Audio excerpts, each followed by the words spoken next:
Think about the last time you stood in front of a menu, endless streaming thumbnails, or a row of identical phone cases and felt stuck. It's weird. Having options should feel like freedom, like we're in control. Instead, I've found it often leaves me anxious, second-guessing, or scrolling for so long I miss dinner. There's a simple, almost cruel logic behind that feeling. When there are more possibilities, our expectations rise. We imagine the perfect outcome, and every real choice is bound to fall short. More options also multiply what we might be missing. Each choice carries an invisible list of opportunity costs. Did I pick the right thing? Could something else have been better? That nagging what if turns small decisions into big mental dramas. You've probably experienced this personally. For me, it's grocery aisles and subscription services. I'll stand in front of the cereal shelf and one option doesn't feel right because maybe there's a better one 3 rows over. Or I'll stare at movie titles on a Friday night and end up rewatching something safe because deciding felt like a burden. Dating apps amplify it. Hundreds of profiles creates a false belief that someone better is always a swipe away, which makes commitment feel risky. Psychologists call this the paradox of choice. More freedom can create anxiety instead of happiness. One famous experiment showed shoppers were drawn to tables with lots of jam varieties, but those presented with fewer choices were far more likely to make a purchase. The abundance attracted attention but reduced satisfaction. We value the idea of variety more than the lived experience of choosing. There are two personalities that react differently here: maximizers and satisficers. Maximizers try to find the absolute best. They research, compare, and agonize.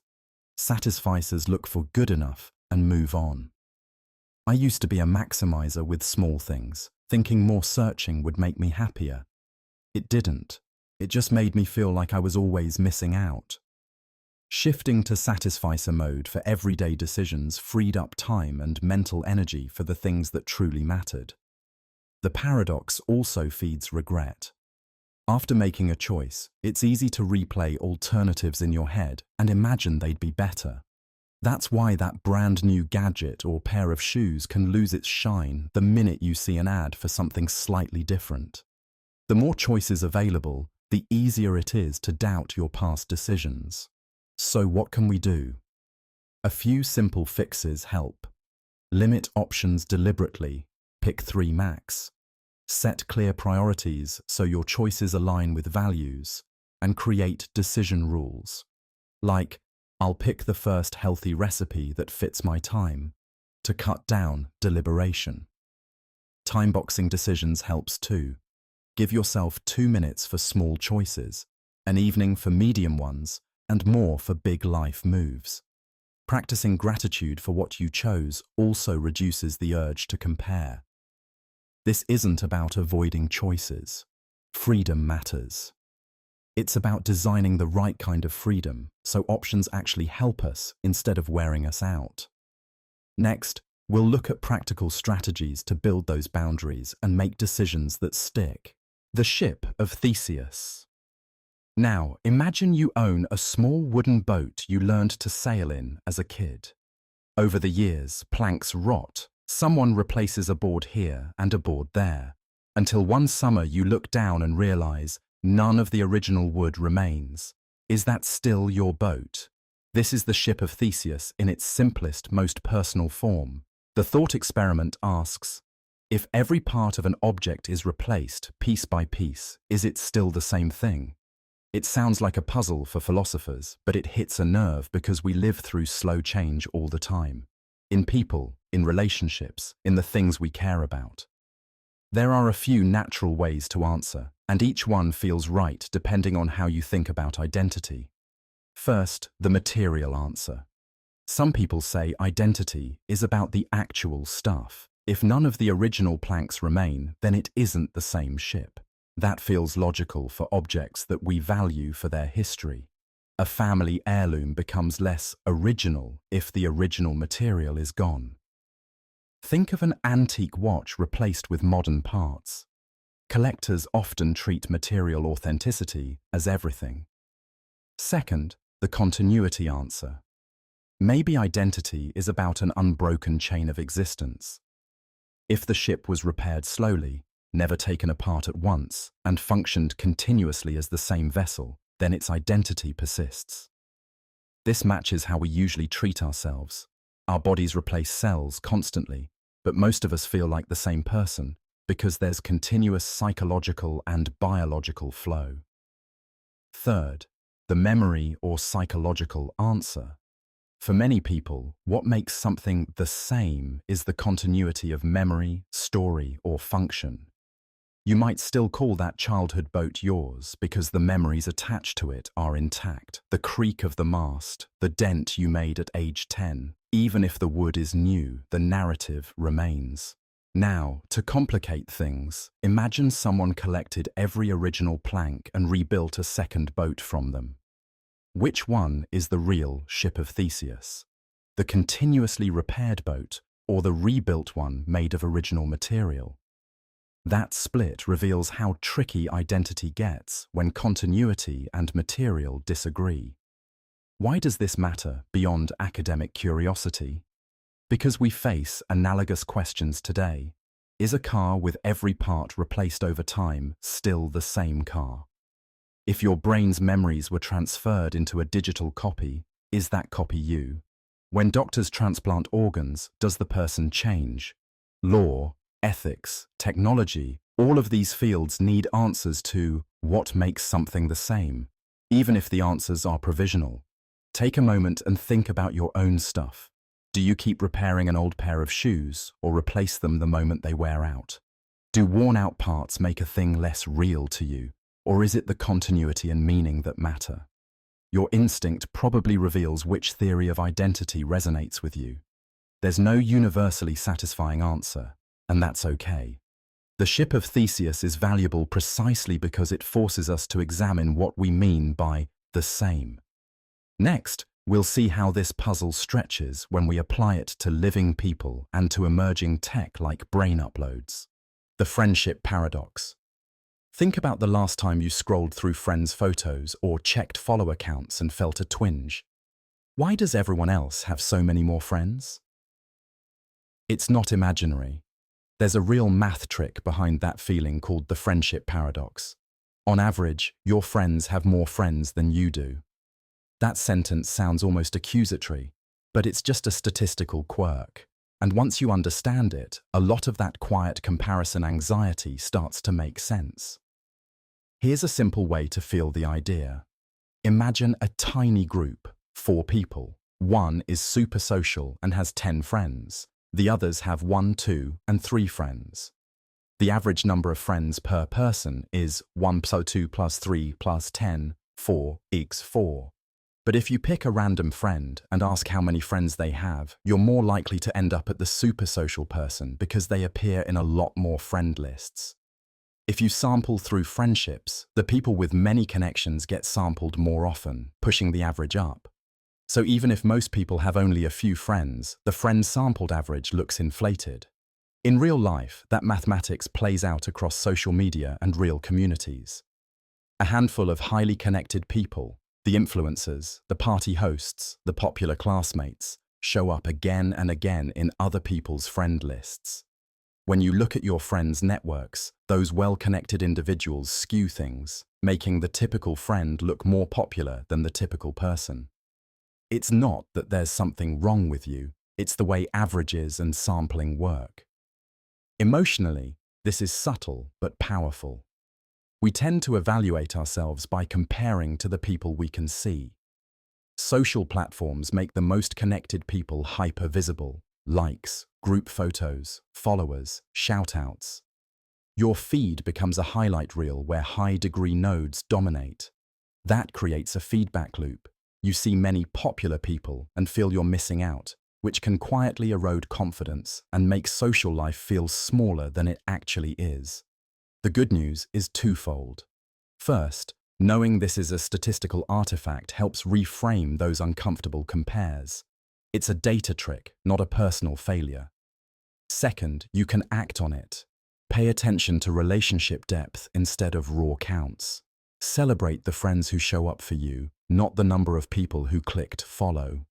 Curate your feed to include people who make you feel supported, not just impressive. And if you find yourself spiraling, remember this: visibility value. A few people with tons of connections can distort the picture, but they don't define the quality or meaning of your relationships. Understanding the friendship paradox gives you a clearer lens on why social networks feel skewed and how to resist that feeling. From here, we can look at how platforms amplify those distortions and what that means for how we experience connection online. The Grandfather Paradox. Picture this. You step out of a time machine into a small town in the 1950s. It smells like rain on warm asphalt, a radio hums in the corner, and you spot a man at a bus stop who looks uncannily like an older version of your dad. In a panicked, petulant, or curious moment, you decide to make sure he never meets your grandmother. Maybe you push him onto a different bus. Maybe you say something that sets him on another path. It feels like a wild, decisive move, until the thought hits you. If he never meets her, one of your parents never exists, and therefore neither do you. If you don't exist, you can't have traveled back to interfere. Who made that choice then? That knot of logic is the Grandfather Paradox, and it's the kind of brain teaser that makes time travel both exhilarating and deeply troubling. It's not just a plot device in movies, it's a core puzzle about causality, the idea that events follow from earlier events. The paradox shows what happens when that chain loops back on itself and snaps. There are a few ways thinkers try to untangle the loop, and each one tells a different story about what kind of universe we might live in. One popular response is the self-consistency principle. Under this idea, the timeline is stubborn. Whatever you do in the past must be compatible with the future that produced you. So your attempt to stop the meeting would somehow fail, or it would be the very cause that brings the two people together. Maybe you try to push your grandfather away and instead start the conversation that leads to the romance you were trying to prevent. It's almost poetic. Your interference becomes part of the history that creates you. It maintains logical consistency, but it can feel emotionally constraining, like fate in disguise. Another way out is branching timelines or the many worlds interpretation. Imagine every time you make a change, reality forks. You divert your grandfather into a new timeline where your family line never forms, while your original timeline, the one you came from, continues intact. You still exist in the branch you arrived from, but you're now in a reality where your descendants disappear. Logically neat, but morally weird, you could erase billions of potential lives in the new branch and carry on unaffected. It raises uncomfortable questions about responsibility and identity. Some theorists propose even stranger resolutions, closed causal loops where events are self-originating, or physical laws that simply forbid paradoxical actions. In quantum models, probabilities can prevent logically inconsistent outcomes. In speculative gravity models, time travel might be possible only in ways that avoid contradictions, or only at scales where it's effectively impossible for a human to weaponize it. On a personal level, the paradox taps into something raw. If you had the power to change your family's past, would you? Part of you wants to fix old scars, prevent tragedies, answer unanswered questions. Another part worries that changing the past would erase the very experiences that shaped you, both the pain and the joy. That tension is why the Grandfather Paradox isn't just a physics problem, it's a moral and emotional one. We'll go deeper next, looking at how modern physics, from relativity to quantum mechanics, treats these paradoxes and whether any real pathway for time travel survives the scrutiny. The Crocodile Paradox. Picture this: you're a parent, pacing by the riverbank, the kind of panic you can't even put into words. A crocodile has snatched your child. Just when everything feels irretrievable, the croc halts, looks you dead in the eye, and makes a bargain. Tell me what I'll do. If your guess is right, I'll return the child. It sounds like a horrible auction of trust, but it's set up as a clean, logical test. You can guess anything, but one answer turns the whole promise into a trap. Say you say, "You won't return my child." At first, that feels like leverage. If you're right, the crocodile must keep his word and return the child. But now the trap snaps shut. If the croc returns the child, your statement, "You won't return my child," was false. So by his rule, he shouldn't have returned the child. If he keeps the child, your statement was true, so he must return the child. Both options lead to contradiction. There's no consistent way for the crocodile to act that preserves the original promise. If you put yourself in that parent's shoes, it's nauseating. You're bargaining for your child, and instead stumble into a sentence that breaks the rules of the game. It's not just clever wordplay, it's an emotional, moral squeeze. Would you be more horrified that logic collapses, or that someone would hide behind a rule while causing suffering? The paradox strips away our faith in tidy promises when they loop back on themselves. What's happening here is self-reference. The statement refers to the consequence of itself. That's the same structural mischief behind the liar paradox. This sentence is false. Self-reference can make truth values unstable. In normal life, promises tie an action to a claim. Here, the action, returning the child, is contingent on the truth of a statement that predicts that very action. The system can't assign a coherent outcome. There's also moral absurdity. The crocodile's offer pretends fairness, a straightforward bet. But the moment you make a self-referential guess, fairness vanishes. The croc has engineered a situation where any honest resolution breaks his rule. Whether he acts justly or unjustly, the original promise becomes meaningless. It's a reminder, rules that allow agents to profit from contradictions are inherently unethical. Some try to resolve it by changing rules. Maybe the croc must return the child if the guess is true and do something else if false. But once you allow self-reference, contradictions lurk. Or you refuse to make a guess at all, refusing the language trap. But emotionally, the choice isn't abstract. It's about protecting someone you love. The Crocodile Paradox isn't just a brain teaser. It's a small, terrifying mirror showing how language and power can combine to produce situations where neither logic nor morality can find purchase. Next, we'll see how similar self-referential structures show up in puzzles and real-world systems, and why they matter more than you might think. The Stockdale Paradox. That tension between hope and realism shows up most clearly in the Stockdale Paradox, named after Admiral James Stockdale, who spent 8 years as a prisoner of war in Vietnam. It's a simple but brutal idea. True optimism isn't wishful thinking. It's facing the worst facts of your situation, while never, ever losing faith that you'll prevail in the end. Picture Stockdale in that camp. He didn't fool himself into thinking the ordeal would be over tomorrow. He catalogued the pains, the setbacks, the small betrayals of the human body and spirit. At the same time, he kept a deep conviction that he and his fellow prisoners would survive. That combination, the discipline to see reality clearly and the courage to hold on to an eventual victory, is the paradox.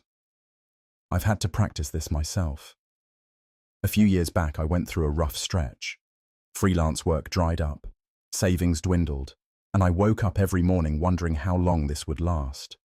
Part of me wanted to pretend everything was fine, to keep my confidence for the camera or the email. That only made things worse. The turning point was admitting the facts. My pipeline was empty. My outreach had stalled. I needed to tighten the budget and rethink the offer. Once I faced that, I stopped panicking and started planning. At the same time, I refused to accept that this was the end of my career. I kept refining my skills, pitching new ideas, and believing that a comeback was possible. That tension kept me honest and motivated. How do you practice the Stockdale Paradox in your life? Start with 2 simple habits. 1. Get brutally honest, daily. Write down the real facts without sugarcoating. If you're recovering from a breakup, note what's actually over and what's still possible with boundaries. If you're facing job loss, list the numbers. How long money will last, what immediate gaps you need to close. Naming facts removes the fog and lets you act. 2. Anchor an inevitable outcome. Not a denial, but a conviction. Ask yourself, do I believe I'll ultimately be okay? If yes, make that into a steady, supportive story. It can be spiritual, practical, or a promise to yourself. Keep that belief visible. A note on your mirror, a trusted friend who reminds you, a small ritual that reinforces your commitment. Then marry the two. Use reality to create realistic, staged goals. Small wins that prove your longer-term belief. If you're rebuilding finances, aim for one client, one budget cut, one skill upgrade at a time. Those wins keep hope rooted in evidence. Finally, be patient with the discomfort. Holding both truths is uncomfortable. Hope without facts is fragile. Facts without hope are demoralizing. The Stockdale approach asks you to live in that productive tension. Up next, we'll look at practical routines that help you build this kind of disciplined optimism into everyday life. The Fermi Paradox. If the universe is so vast and old, where is everyone? That simple, aching question sits at the heart of the Fermi Paradox. Picture yourself on a quiet summer night, looking up at the Milky Way. Billions of stars like a smear of city lights. Given the age of the cosmos and the sheer number of stars with planets, it almost feels rude that nothing has knocked on the door. The paradox traces back to Enrico Fermi, the physicist who famously asked, "Where is everybody?" in the 1950s. He wasn't being dramatic, he was doing the kind of reasoned back-of-the-envelope thinking physicists love. If even a tiny fraction of stars host habitable planets, and if intelligent life arises and spreads even at a modest pace, the galaxy should have been colonized many times over by now. Mathematically, the silence is puzzling. To make that math feel a little more human, think of the Drake equation, not a magical formula that answers everything, but a framework that breaks the question into pieces. How many stars form? How many have planets? How many planets are habitable? How often life starts? How often intelligence and technology arise? And how long those civilizations emit signals we could detect? Plug in optimistic numbers, and you expect a crowded galaxy. Plug in conservative ones, and you get loneliness. The frustrating part is we don't know most of the terms. You're left balancing hope and ignorance. That uncertainty is where anxiety creeps in. The Great Silence. The absence of detectable signals can be interpreted in many ways, and some of them are unsettling. One possibility is the Great Filter.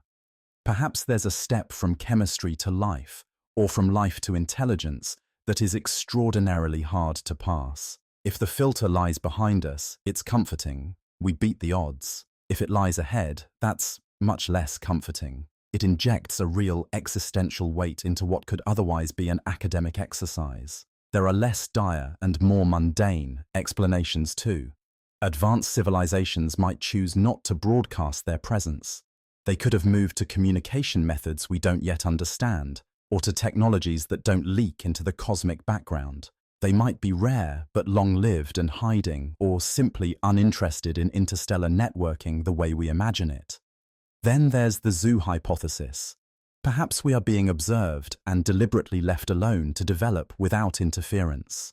An unsettling thought for anyone who has felt like an experiment. Another angle is time. The universe has been around for 13.8 billion years. Civilizations could rise and fall on timescales that don't overlap. Imagine showing up at a party a century after it ended.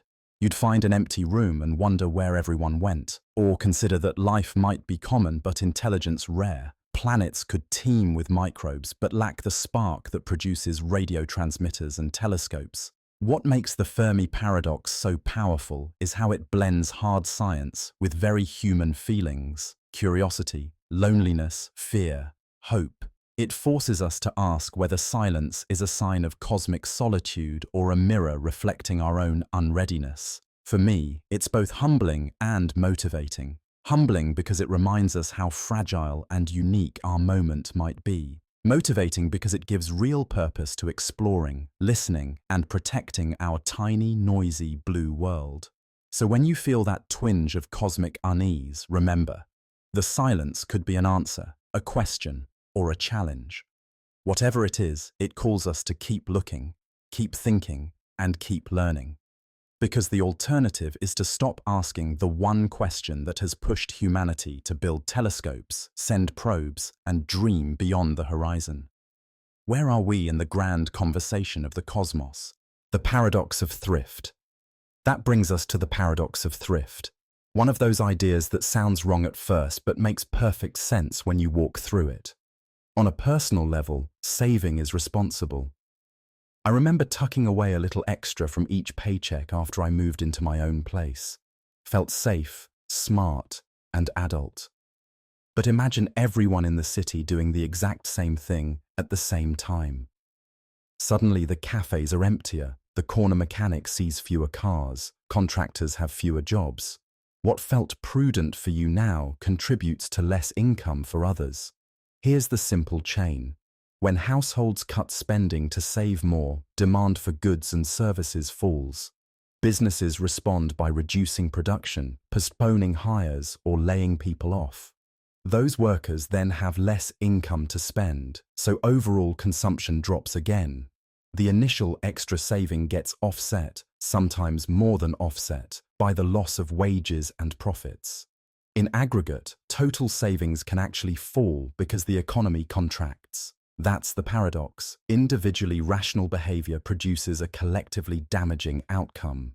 John Maynard Keynes popularized this during the Great Depression, arguing that in a downturn, the economy needs spending more than it needs extra thrift. Today, think about the early months of the COVID slowdown. Many people feared job loss and started hoarding cash. That instinct is understandable, but it also deepened the slump in shops and restaurants. Without outside support, the cycle becomes self-reinforcing. It helps to picture a neighborhood of 20 people. If each person suddenly saves an extra $50 a month, businesses lose $1,000 in demand. They cut costs, perhaps laying off a worker whose $2,000 monthly income then disappears. That lost income more than cancels out the original $1,000 saved. The community is poorer, despite everyone trying to be cautious. Why does this matter for you? Because financial choices don't happen in a vacuum. The context, whether the economy is growing or shrinking, changes whether saving is stabilizing or destabilizing. In boom times, saving can be absorbed without major harm. In a slump, extra saving can be the very thing that keeps the slump alive. Policy matters here. When private demand drops, governments or central banks can step in to keep spending up, through stimulus checks, infrastructure projects, or lower interest rates. Those actions replace the missing demand, so individual thrift doesn't translate into mass hardship. So next time you tighten your belt because the headlines are scary, pause and think about timing. Your saving might protect you, or paradoxically, make things worse for everyone, including you. Balance matters. Personal prudence is wise, but in a weak economy, a little collective spending can be the medicine that restores strength. The Sorites Paradox. Picture this. You and I are at the beach, building a sandcastle. I scoop up a handful of sand and say, "That's a pile." You flick one grain away, and I shrug. Still a pile. You flick another, still a pile. Repeat that 1,000 times and suddenly we're staring at a single grain, wondering how pile ever applied. That tiny tug of war is the Sorites Paradox in action. The paradox is deceptively simple. Start with a heap of sand. Remove one grain. It seems obvious it's still a heap. Remove another. Still a heap. Keep doing this and you eventually get to 0 grains. But at some point along that sequence, the label heap must vanish. The problem isn't arithmetic, it's our language. Words like heap, bald, tall, or rich don't come with razor-sharp lines. They're fuzzy, and our everyday logic assumes crisp boundaries where there often aren't any. I remember arguing with a friend over when someone becomes old. He insisted there's a birthday that flips the switch. I said experience doesn't flip like a light. That casual disagreement is the Sorites Paradox wearing a human face. We use categories to make sense of the world, to make decisions, to set rules, to give advice.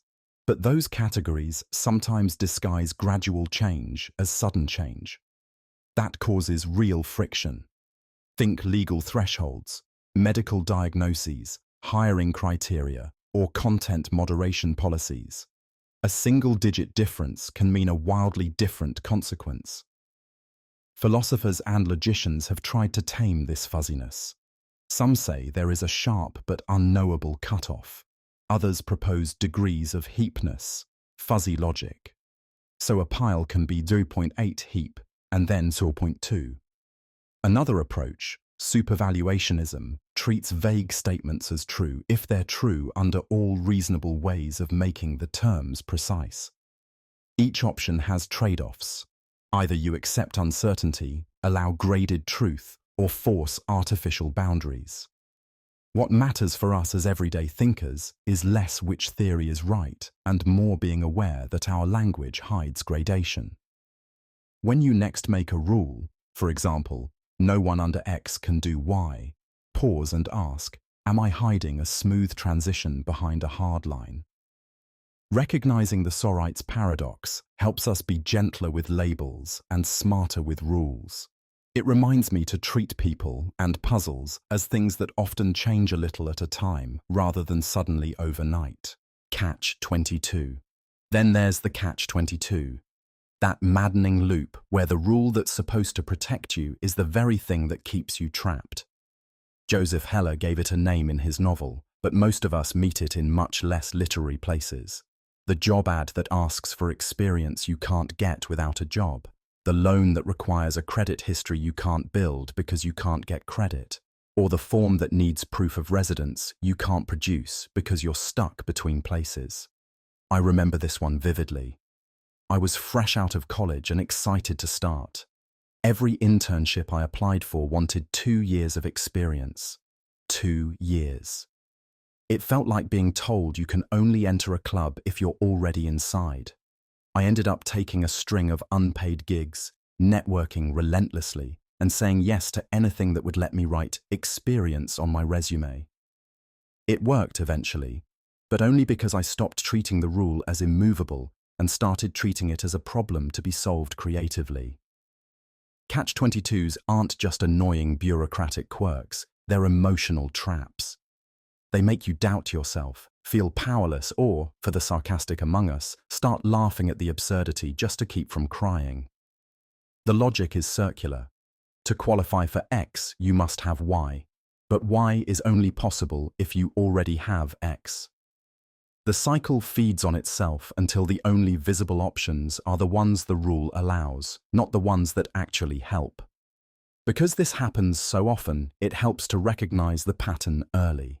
Ask, who benefits from this rule? Is it protecting people, protecting institutions, or just inertia dressed up as policy? Once you see its purpose, the catch-22 often becomes negotiable. For instance, when an employer demands experience, you can highlight transferable skills, showcase projects, or propose a short trial period. When a government form asks for impossible proof, a simple phone call to the right person can reveal an accepted alternative that nobody bothered to explain publicly. There are practical ways to escape, or at least loosen the cage. Look for exceptions and ask for them. Create a substitute for the required credential, build a portfolio, gather affidavits, or construct a mini-project that demonstrates the capability. Partner with someone who has the thing you lack. Break the requirement into smaller, achievable steps so you can show progress. And, mentally, treat the rule as negotiable rather than sacred. Rules are written by people and, often, they can be rewritten or circumvented with enough creativity. Catch-22s expose how rules can value form over function. They're frustrating, but they can also teach resourcefulness. When a loop shows up in your life, try to be curious rather than defeated. Pry at the edges, ask dumb questions, and be willing to take the awkward first step that other people won't. Up next, we'll look at how this kind of twisted logic plays out in organizations and what to do when an entire system seems designed to block you. The Hedonism Paradox. Think back to the last time you set out to be happy. Maybe you planned the perfect weekend, scrolled through curated highlight reels on Instagram and vowed to feel the same glow, or told yourself that buying X would finally fix your mood. I've done that, more than once. There's always that arrogant little belief that if I just arrange the conditions right, happiness will arrive like a package at the door. And more often than not, it didn't. I felt disappointed, impatient, even angrier than before. That experience is exactly what the Hedonism Paradox warns us about. Pleasure and happiness rarely respond well to being chased. The more you aim a spotlight at joy and demand it, the more it slips into the shadows. It's a bit like trying to force a laugh from someone. The forced laugh sounds hollow, and then you feel even more self-conscious. Emotion is strangely elastic. Pressure contracts it. Why does this happen? Partly because focused pursuit converts pleasure into a metric. Once you measure, compare, or expect a particular level of bliss, attention shifts from the experience itself to the gap between reality and expectation. Instead of tasting coffee, you're evaluating whether this cup is good enough. Instead of enjoying a conversation, you're watching for chemicals in your brain you think should spike. That evaluation loop kills spontaneity and the small, quiet joys that add up. I learned to notice it in tiny ways. When I tried to get relaxed during a meditation retreat, my inner critic would tally every restless minute and scold me. When I chased romantic chemistry, I was watching for signs and over-analyzing texts until connection evaporated. In contrast, when I dropped the agenda, when I sat with my coffee without the nagging goal of feeling happy, or when I met someone simply to learn about them, pleasure showed up, often surprising me. There are practical moves that help. First, stop making happiness a quota. Give up the internal scoreboard. Second, shift from outcome to process. Do things because they interest you, because they fit your values, because they're curious. Pleasure tends to be a byproduct of engaged, meaningful activity, not its aim. Third, practice savoring. Slow down and name small positives without demanding they define your day.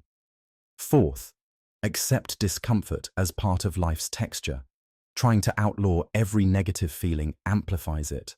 This doesn't mean we should be passive about well-being. It just means the route often runs sideways. Cultivate presence, curiosity, and connection, and let joy come as an uninvited guest. When I stopped planning happiness and started showing up, imperfectly, without a list of required emotions, life felt lighter and more surprising. Up next, we'll look at concrete habits that make this sideways route to joy more reliable. Things you can start tomorrow that nudge pleasure to appear without desperate pursuit. The twin paradox. Imagine this: your childhood best friend, your sister, or even you. Two people born minutes apart. One of you signs up for a spaceship that can cruise at 90% of light speed. The other stays home, keeps working, celebrates birthdays in the same time zone. Years pass, the ship turns around and comes back, and when you meet again, the traveler looks noticeably younger. That's the twin paradox. And no, it's not sci-fi. It's what Einstein's relativity predicts. Here's the heart of it in plain terms. Special relativity tells us that time isn't a universal clock ticking the same for everyone. If you move rapidly relative to someone else, your clock runs slower from their perspective. The faster you go, the stronger the effect. For the traveling twin, proper time on the ship might add up to, say, 10 years. But because they zipped around at near light speed, the stay-at-home twins' clock records 20 or 30 years. When they reunite, they've aged differently. How do we make this feel real? Think about photos. The Earth twin has snapshots of kids, graduations and grey hair appearing over decades. The traveller opens a box of film rolls and finds images that cover much less life, maybe fewer grey hairs, fewer anniversaries missed. Emotionally, it's wrenching. The traveller has a lifetime of memories compressed into a shorter span. The Earth twin has lived through a longer stretch and experienced history unfolding in ways the traveller missed. That personal clash, the sense of lost shared time, is what makes the paradox so powerful. A common confusion is, but motion is relative. Why isn't the paradox symmetrical? If the traveller sees the Earth moving, shouldn't the Earth twin be younger from their view? The key is that the travelling twin changes frames. They accelerate, turn around, and decelerate to come home. That break in symmetry, that physical acceleration and change of inertial frames, is why one twin ages less. It's not a trick, it's a measurable consequence of how space-time works. Numbers help too. At 80% of light speed, time dilation slows a clock by about 3.5. So a week on the ship feels like 12 days back home. At 99% of light speed, the effect skyrockets. Decades on Earth could pass, while the traveller experiences only a few years. Even if we can't build such ships yet, particle accelerators show the same effect. Unstable particles that should decay in microseconds live longer when they race close to light speed. The same relativity principle in action. So the twin paradox is less about contradiction and more about perspective. Moving through time is as directional as moving through space, and how you travel matters. For anyone with someone they'd hate to miss growing up, it's a sobering reminder that physics and personal life can collide in ways that are, frankly, emotional as well as scientific. The tolerance paradox. So we arrive at a tricky idea. A tolerant society must not tolerate intolerance. Sounds contradictory, right? But this is where moral thinking gets uncomfortable. If we allow absolutely everything, every insult, every advocacy for hatred or exclusion, eventually those very freedoms that let us disagree and debate can be used to erase freedom itself. Think about a time you scrolled past a comment thread or a post that slowly crossed a line. At first, it's just provocative. Then it becomes dehumanizing, and before you know it, the conversation is about who doesn't deserve basic rights. Maybe you shrugged and kept scrolling. I have. I've also sat in rooms where someone's joke about a group wasn't a joke at all, and the laughter made the target feel smaller. Those moments are tiny examples of the paradox in action. Tolerating intolerance can normalize it. Philosophers have a name for this. Karl Popper called it the paradox of tolerance. The core idea: if a society is endlessly open, it can be undermined by those who want to replace openness with oppression. So to preserve an open society, we sometimes have to refuse to extend tolerance to those who seek to destroy it. That doesn't mean we start censoring every rude opinion. It does mean we draw lines where speech becomes harm, when it incites violence, when it systematically excludes people's rights, when it's designed to intimidate and silence. This gets messy in practice. Where do we draw the line?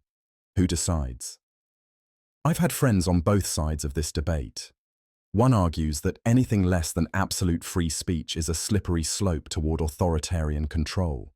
The other worries that letting violent, hateful rhetoric spread unchecked is its own kind of cruelty that fuels real-world harm.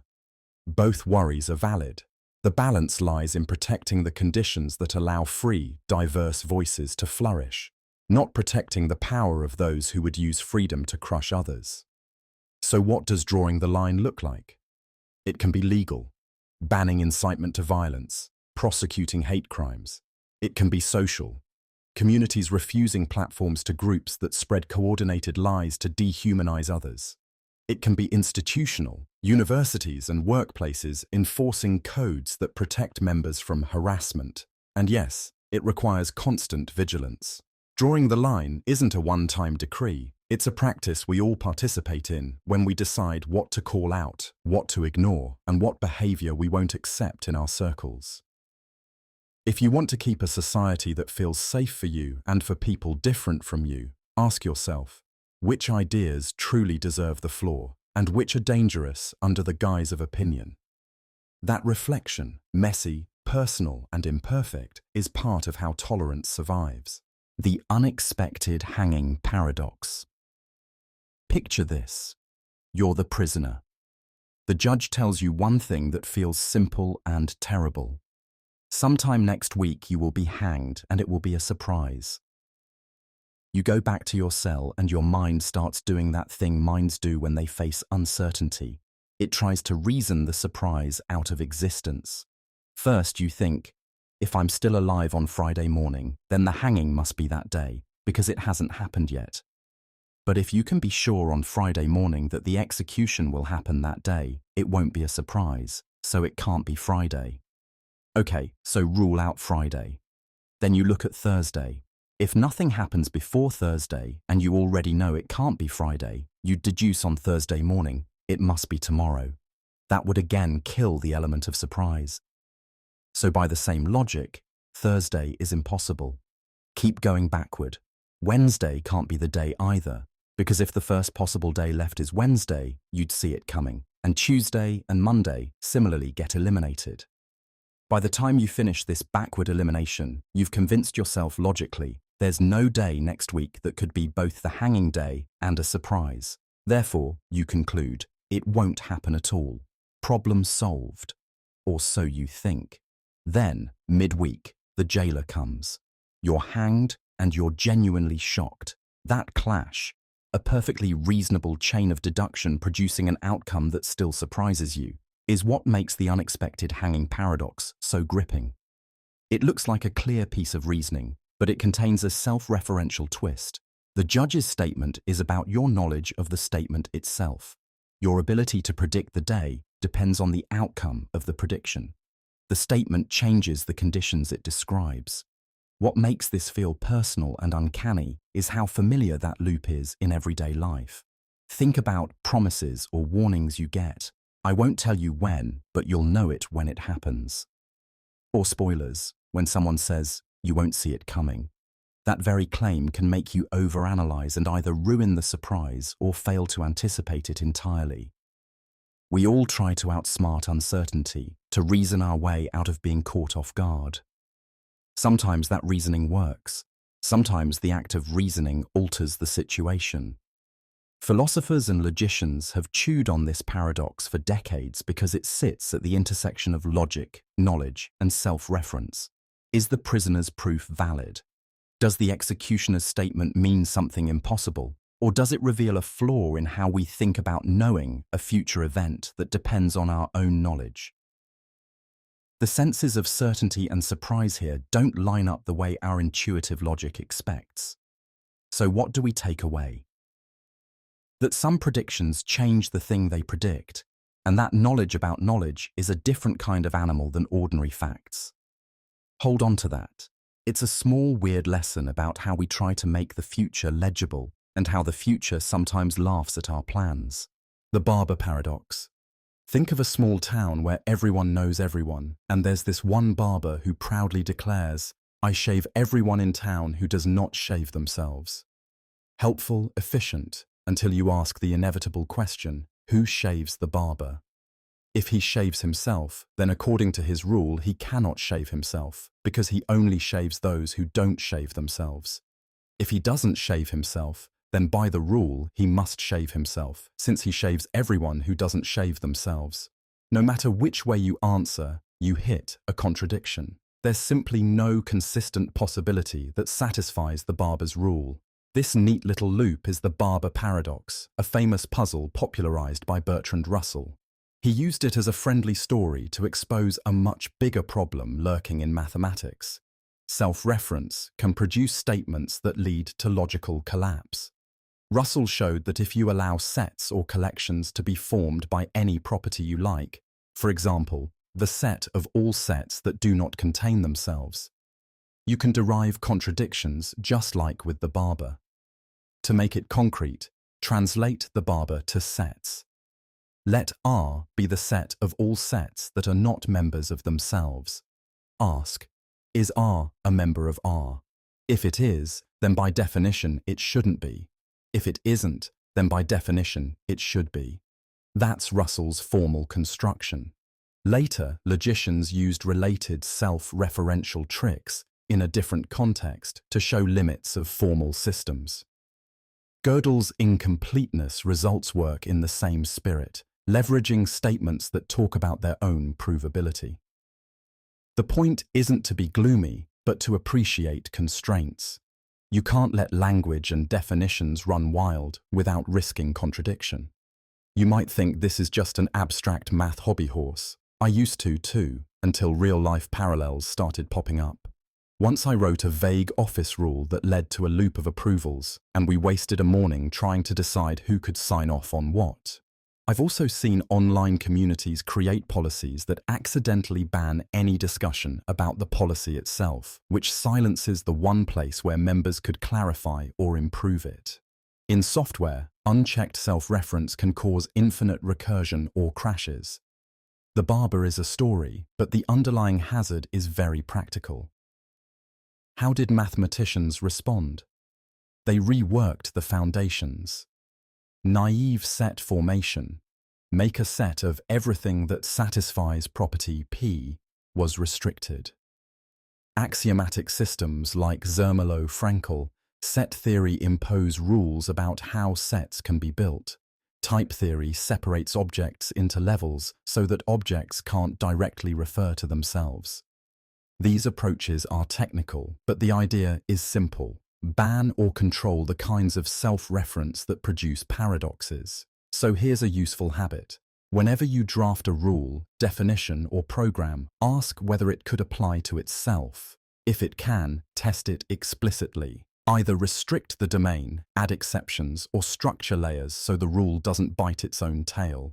The Barber riddle isn't just a clever brain teaser. It's a clear lesson in why careful foundations matter, whether you're proving theorems or organizing a potluck. The Simpsons Paradox. Think about a time you trusted a headline number. Maybe a company bragging their product converts better, or a study saying one treatment outperforms another. I did the same once, looking at an A/B test dashboard that proudly showed variant B winning. I celebrated, rolled out the change, and then users started complaining. Digging deeper, I found the win evaporated once I sliced the data. That's Simpson's Paradox in action. Simpson's Paradox is when a trend shows up one way inside several separate groups.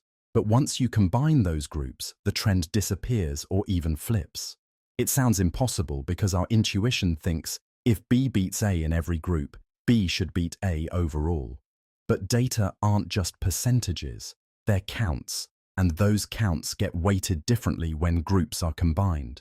The way people are distributed across subgroups can totally change the overall picture. One famous real-life example was university admissions. Look at two departments. Within each department, women might have equal or even higher acceptance rates than men.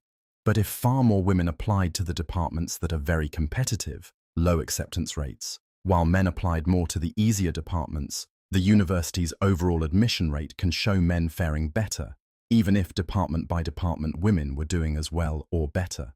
The lurking variable here is department choice, and it changes the balance when you aggregate. Here's the practical, relatable takeaway. Numbers can tell opposite stories depending on how you slice them. That's why I now habitually ask 3 quick questions whenever a headline stat looks suspiciously clear-cut.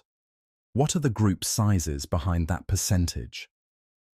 Small groups can make a big percentage swing that isn't meaningful. Is there a lurking variable that might be unevenly distributed across groups, like department, device type, geography? What do both the aggregated and the stratified group-level results look like?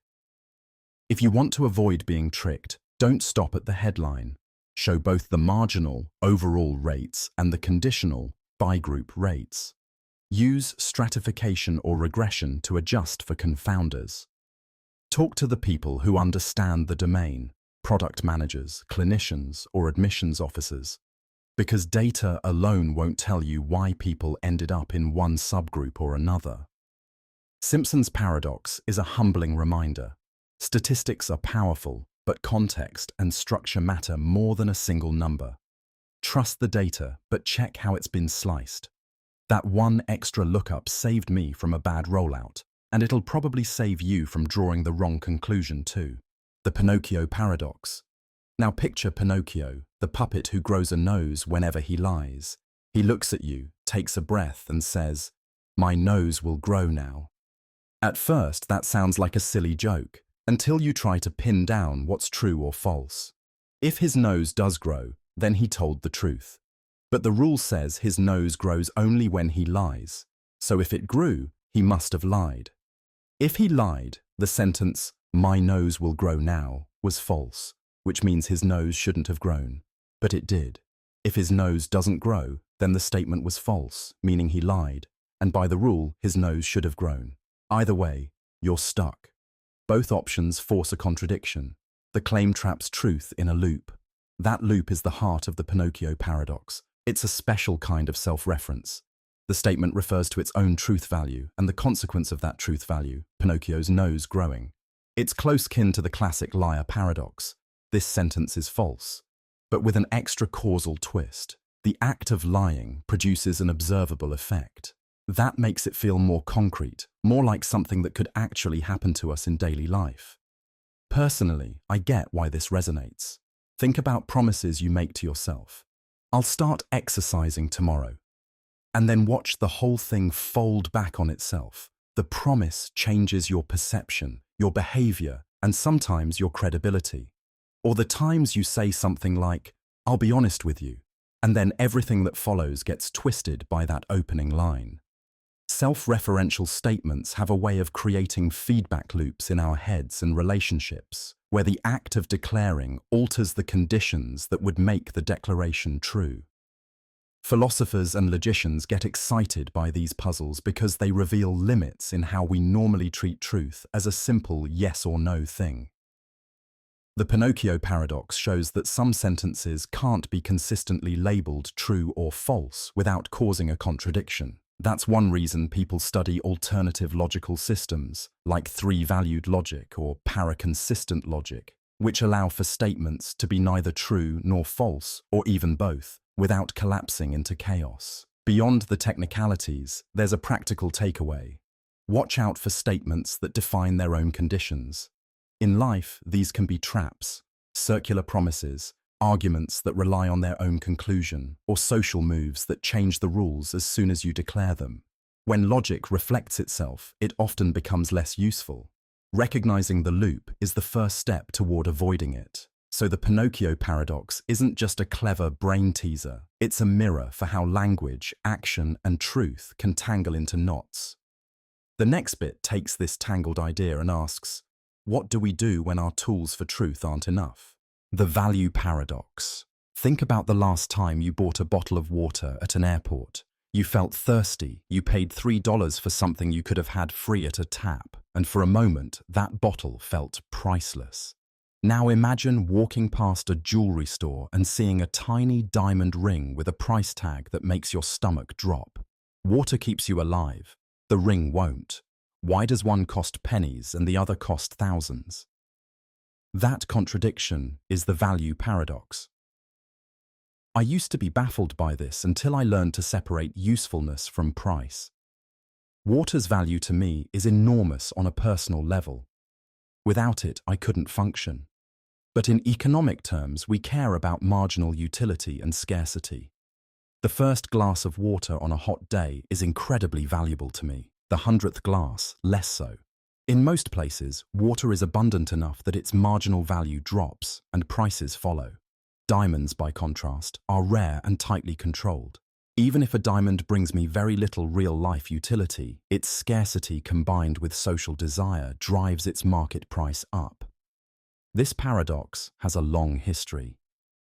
Philosophers and economists have pointed it out for centuries. Why are essentials cheap and luxuries expensive? The short answer is that markets don't price things based solely on how necessary they are for survival. They price by how much people are willing and able to pay at the margin. Desire, perceived status, and limited supply turn certain goods into symbols. And symbols have value. On a personal level, I see this in other ways. A worn-out pair of shoes can be priceless when you need them. A brand new designer bag can be a status marker more than a practical upgrade. When I moved to a city with great tap water, I stopped buying bottled water except when convenience mattered. The momentary convenience had a small market price and my behavior adjusted. But give the same city a sudden drought and the story changes. Scarcity raises the price and your willingness to pay increases too. That's the market translating scarcity and risk into value. Another angle is emotional value versus exchange value. My grandmother's old watch is worthless at a pawn shop but priceless to me. Markets only register exchange value.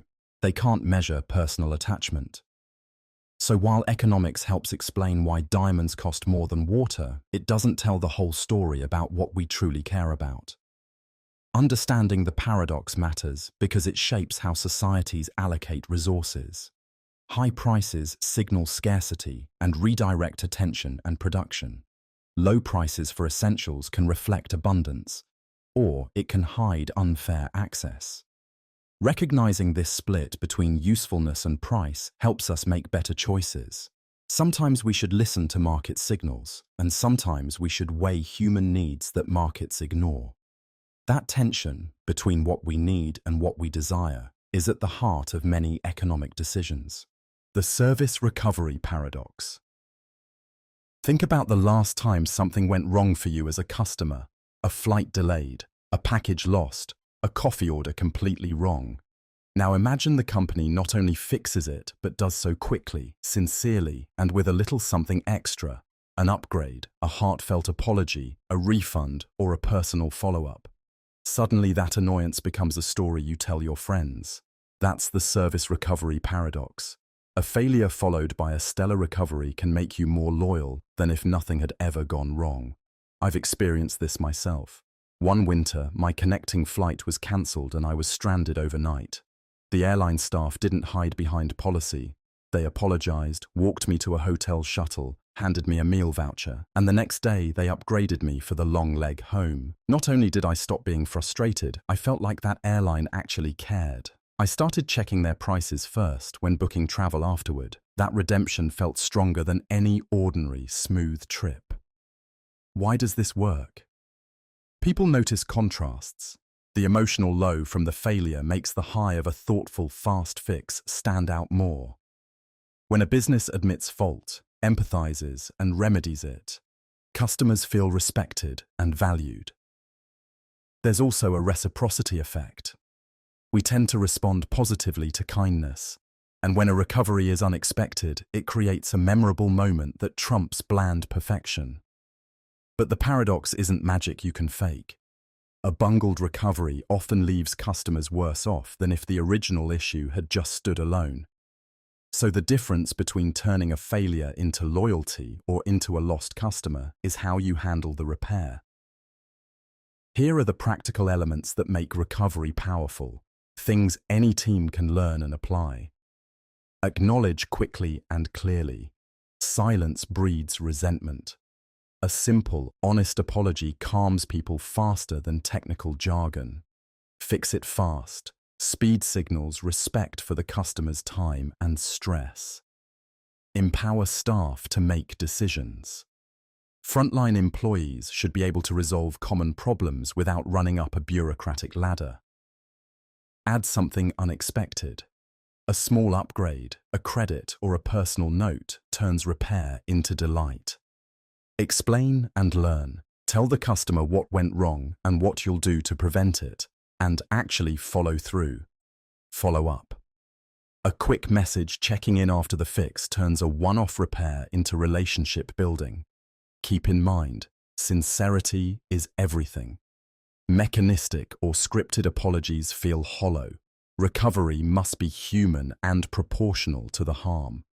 When done right, the Service Recovery Paradox gives businesses a second chance that can become their strongest loyalty driver.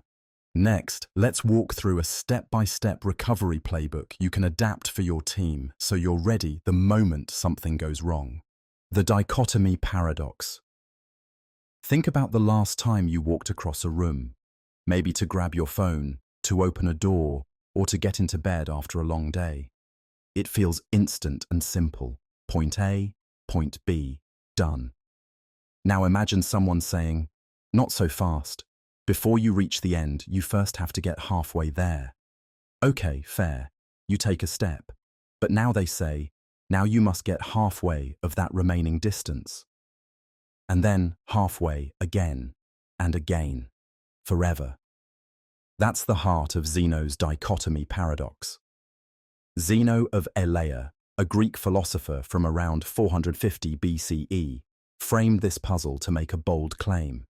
If space and time can always be split into smaller halves, then any motion would require completing an infinite number of tasks.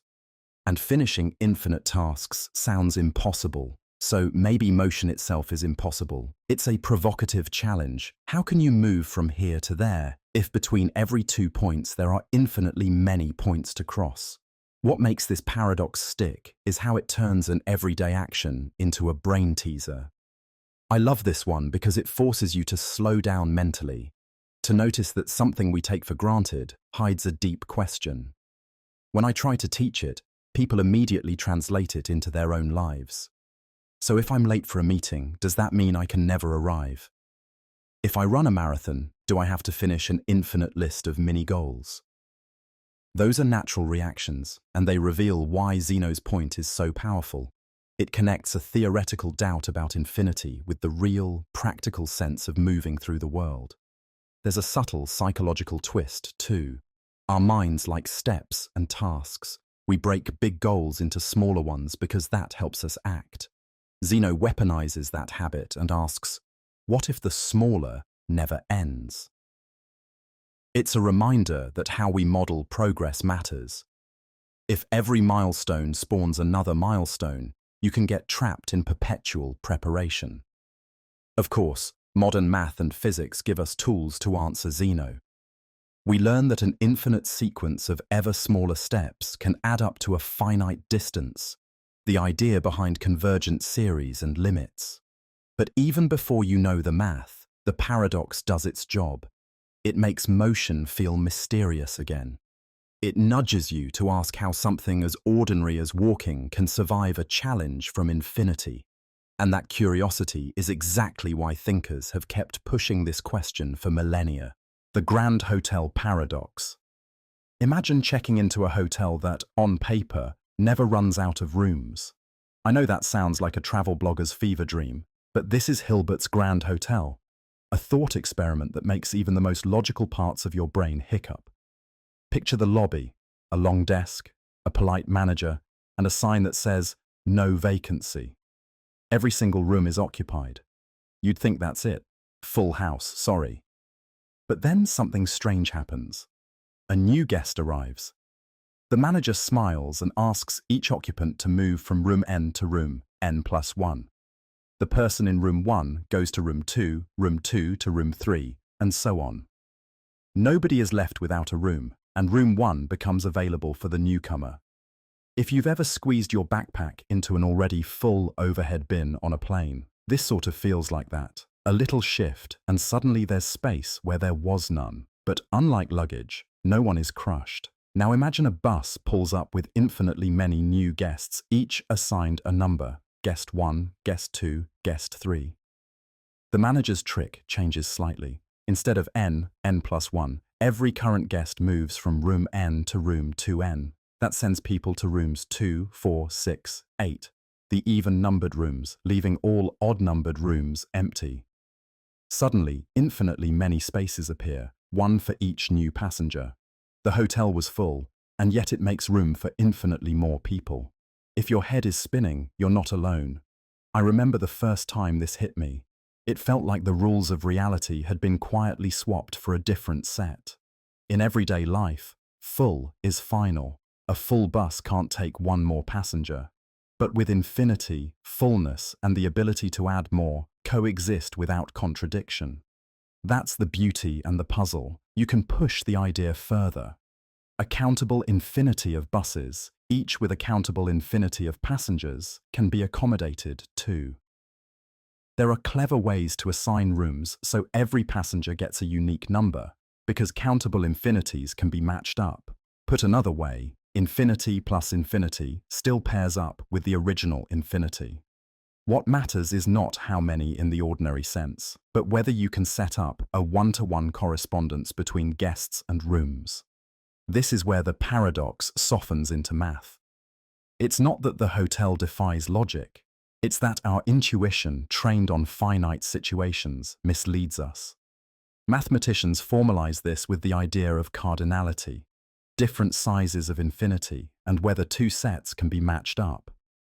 Hilbert's hotel shows that an infinite, countably sized set has the strange property that adding elements doesn't necessarily change its size.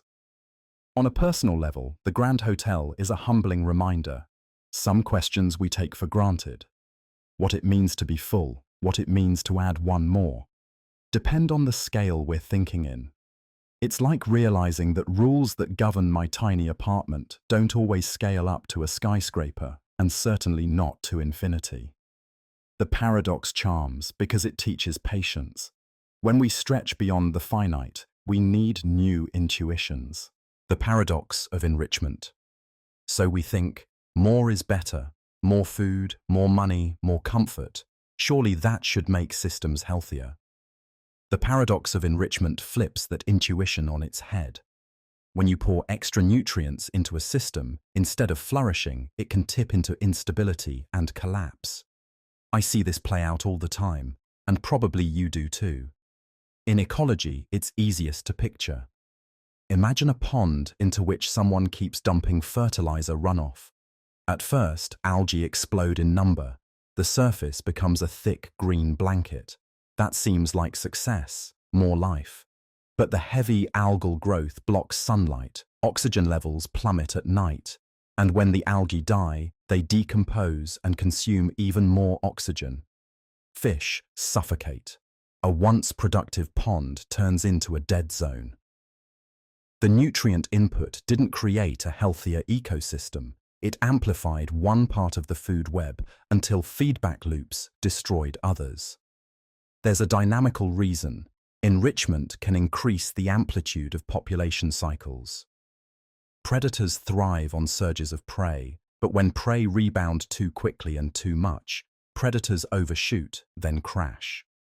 The system goes from gentle balance to wild boom and bust oscillations, and those extremes make extinction more likely. This pattern shows up outside biology. In economics, think of easy credit or massive stimulus with no structural fixes. At first, spending accelerates growth. Businesses expand, asset prices climb. But without restraint, bubbles form. When expectations adjust or a shock hits, the correction is violent. Layoffs, bankruptcies, social stress. The nutrient of cheap money enriched the system in a way that removed stabilizing signals and encouraged risky feedback loops. On a personal level, the paradox of enrichment is embarrassingly familiar.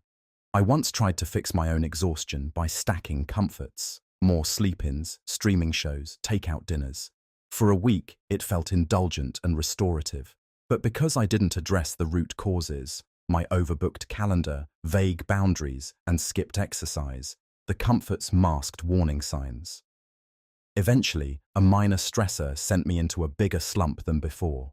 I'd over-enriched my emotional environment with soothing inputs while starving it of structure and challenge. Relatable signs of dangerous enrichment are deceptively mild. Sudden huge gains, endless inputs that remove feedback, and the vanishing of small constraints that used to keep things in check. You can test this in your life.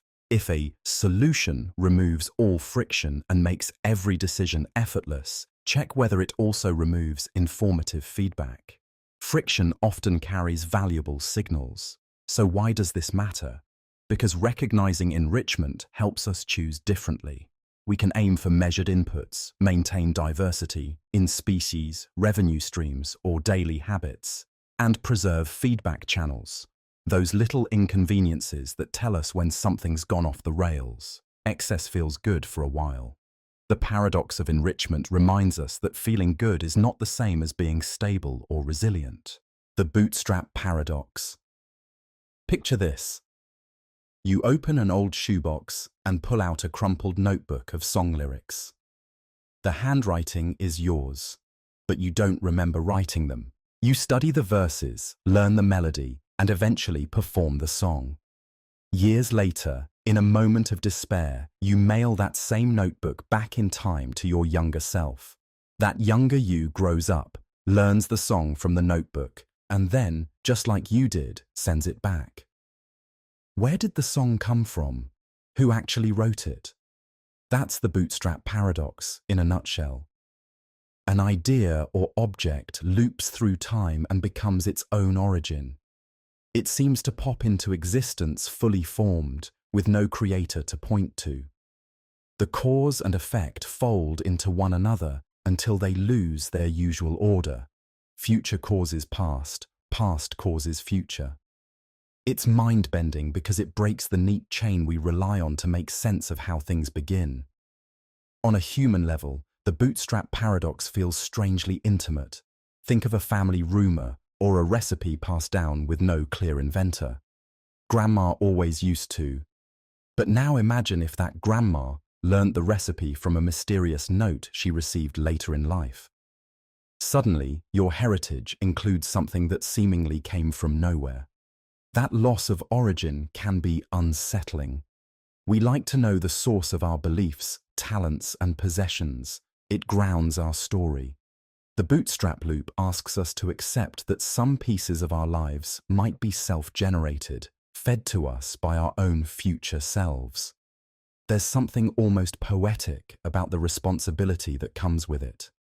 If you discover a blueprint for your future success with no author, you become both steward and originator. You can ask, do I have an obligation to send this back, to keep the loop intact? Or is breaking the loop an ethical choice, letting something vanish that otherwise would have continued? It turns a cold logic problem into a moral puzzle that hits home. How would you feel knowing an important part of your life depends on your future actions? Would you feel empowered, knowing you played both roles, or trapped, constrained by a timeline you helped create? The paradox also plays with identity. If you're the one who gifts yourself ideas from the future, who exactly were you when those ideas first appeared? Are you creating yourself? And if nothing has an origin outside the loop, does that diminish its value or make it more mysterious and precious? Finally, the Bootstrap Paradox forces us to rethink creativity and invention. We like origin stories, the garage where a band formed, the failed prototype that led to a breakthrough. But imagine an invention that arrived fully formed because someone from the future handed it to their past self. The story loses a beginning, but gains an eerie continuity. The past and future supporting one another in an endless handshake. Think about something you cherish, an idea, a habit, a keepsake. Would you be willing to become the link that passes it backward and forward in time?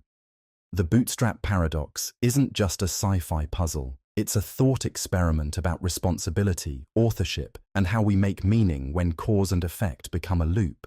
The grain of Millet Paradox. Take the grain of millet paradox. If one grain of millet makes no sound when dropped, how can 1,000 grains together make noise? It's a tiny puzzle with big implications. Not just a philosophical toy, but something I run into in real life more often than you'd think. Picture the kitchen late at night. I'm trying to pour rice into a container quietly.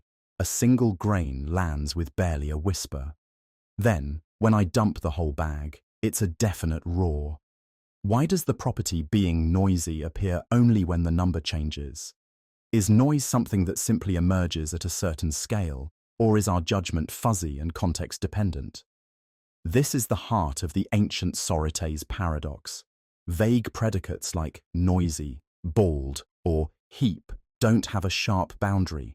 One hair off a full head doesn't make you bald. One grain off a heap doesn't stop it from being a heap. But if you keep removing or adding one by one, When does the label flip? It forces us to ask whether new qualities can arise from quantity alone, or whether those qualities were always potentially there but unnoticed. I like to think of everyday examples. A single clap at a concert barely registers, but thousands of hands together create a wall of sound, and with it, the feeling of being part of something. A single drop of water on a hot pan might not sizzle enough to notice, but a full pot can roar. The material here hasn't changed, only the number has, yet our perception, and sometimes the physical behavior, transforms. This isn't just a mental trick. There are real thresholds and tipping points. In physics, collective behaviors emerge from many simple interactions: superconductivity, flocking birds, traffic jams. In human affairs, one conversation won't shift public opinion, but many small conversations can cascade into a movement. Likewise, one missed vote rarely alters an election, but thousands can. The paradox helps us see where small becomes big and why cumulative effects matter. It's also personal. Habits are grains of millet. One skipped workout or one healthy meal doesn't define you, but patterns do. I've found that thinking in terms of accumulation, of sounds, actions, choices, helps me take responsibility without getting overwhelmed. The flip side, it's a cautionary tale. Small harmful actions can aggregate into something noisy and destructive if ignored. So when we ask whether quantity can create a property that doesn't exist individually, the answer is subtle.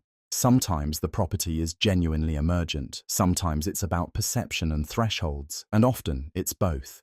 That ambiguity is powerful, and it nudges us to pay attention to the small things before they add up.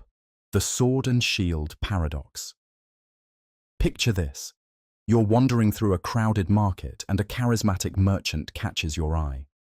On one side of his stall sits a gleaming shield with a sign, "Unbreakable." On the other side, a spear gleams under the sun with a different sign, "Pierces everything." They both look incredible, and for a second your mind scrambles with possibilities. Protect yourself and then pierce anything that threatens you. Then you stop and think, what happens if the spear meets the shield? That little thought experiment is the sword and shield paradox in a nutshell. It's playful on the surface, but it points to a deeper problem. Two absolute claims that, when put together, can't both be true. If the shield truly can't be broken by anything, the spear can't pierce it. But if the spear can pierce anything, the shield can't be unbreakable. Both promises can't coexist in the same reality. That contradiction is uncomfortable because we like clean, all-powerful answers. This always works. This never fails. Yet reality doesn't hand out absolutes like that. I remember being sold an indestructible phone case once. I carried it like a talisman until I dropped it onto concrete, and to my embarrassment, it cracked. It was a small, personal taste of the same lesson. Absolute claims often collapse when you look for the exception. The shield and spear thought experiment exaggerates that tendency, so we can see the logical spot where the claim breaks. There are a couple of ways philosophers and logicians handle these moments. One is to point out that the contradiction shows at least one of the claims is false or poorly defined. Maybe unbreakable meant unbreakable by anything that exists right now, or pierces everything meant capable of piercing every material we've tested. Once you tighten the language, the contradiction often dissolves. But tightening the definition is itself a valuable move. It teaches you to ask what people really mean when they use words like always, never, perfect, or unbreakable. Another way is to use it as a reminder about limits. There are practical limits to our knowledge and to the products and promises we believe in. If an advertiser or a politician hands you an absolute, your inner market self should raise an eyebrow. Ask for conditions, ask for tests, ask who defines the terms. So the sword and shield paradox isn't just a neat brain teaser, it's a human-sized nudge. Absolute language can hide contradictions, and our instinct to accept powerful promises can get us into trouble. Next, we'll look at how this same pattern shows up in other everyday situations. from warranties to always statements in relationships, and how small clarifications can save you from big misunderstandings. The Schrödinger's cat paradox. Picture a sealed box on a table. Inside is a cat, a tiny bit of radioactive material, a Geiger counter, and a vial of poison wired to that counter. At a certain moment, the atom might decay, or it might not. If it decays, the counter triggers the vial and the cat dies. If it doesn't, the cat lives. Simple, grim setup. But here's the twist. According to quantum mechanics, until you open the box and look, the cat isn't just either alive or dead. It's in a superposition, both alive and dead at the same time. I remember first reading about this and feeling oddly unsettled. It sounded like a magic trick, reality on pause, waiting for an audience. But Schrödinger didn't invent the cat to be shocking for shock's sake. He was trying to show a problem. Quantum rules perfectly handle electrons and atoms, particles that can exist in multiple states simultaneously. But when you scale that idea up to something as familiar as a cat, the consequence feels absurd. Is the world really that indecisive? This thought experiment captures a deep tension between probability and reality. In everyday life, probability usually reflects ignorance. If I tell you I'll be home sometime between 6 and 8 p.m., that range indicates uncertainty about what I'll do. Not that I literally exist in two places until you check. But in quantum mechanics, the probabilities seem to be built into reality itself. The cat's state isn't unknown because we don't look.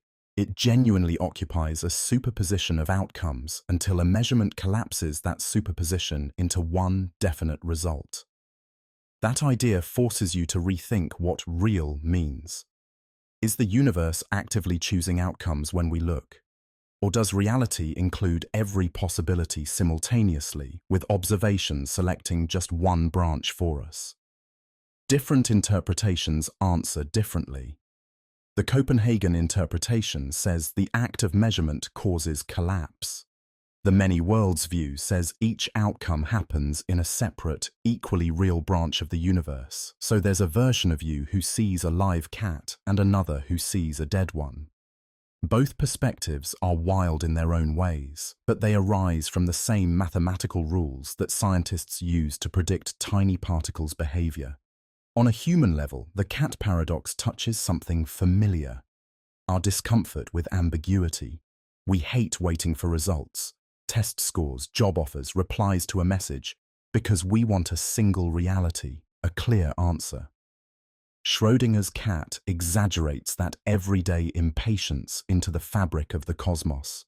It asks, what does it take for possibilities to solidify into facts? It's worth stressing the thought experiment is a metaphor, not a recipe. Physicists aren't suggesting we run cruelty tests on pets. They're using the cat as a dramatic image to probe how quantum rules scale up. Still, the image lingers because it forces us to confront a strange possibility. The universe might not be fully decided until we interact with it. And that idea, that observation and reality are tangled, is one of the most beautifully unsettling lessons quantum mechanics gives us. The paradox of the raven. Now consider the paradox of the raven, a tiny logic puzzle that keeps sneaking back into conversations about how we learn from the world. It goes like this. The hypothesis, all ravens are black, seems straightforward. If you see a black raven, that feels like a direct confirmation. But by formal logic, all ravens are black is exactly equivalent to everything that is not black is not a raven. That second sentence lets something weird happen. When you spot a green apple, not black and not a raven, you've technically observed an instance of not black implies not raven, and so, by the rules of confirmation, you've confirmed all ravens are black. If you're like me, that sounds absurd at first. I remember hearing this while waiting in line at a grocery store, eyeing a bright Granny Smith. If a stranger told me my apple had helped prove something about ravens, I would have laughed, and maybe defended the dignity of apples. But the paradox shows a real tension between formal logic and our intuitive sense of what counts as meaningful evidence. Why does it feel wrong? Partly because we expect confirming evidence to be relevant in an obvious way. A raven should confirm something about ravens. Seeing thousands of non-ravens doesn't have the same persuasive weight. Formal logic treats the two statements as equivalent, but it doesn't model how informative or how surprising a particular observation is. Philosophers like Carl Hempel pointed this out a long time ago.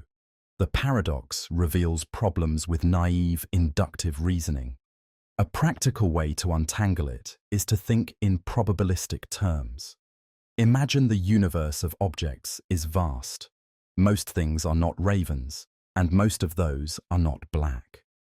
Spotting a single green apple hardly changes the probability that all ravens are black. Its confirming power is vanishingly small.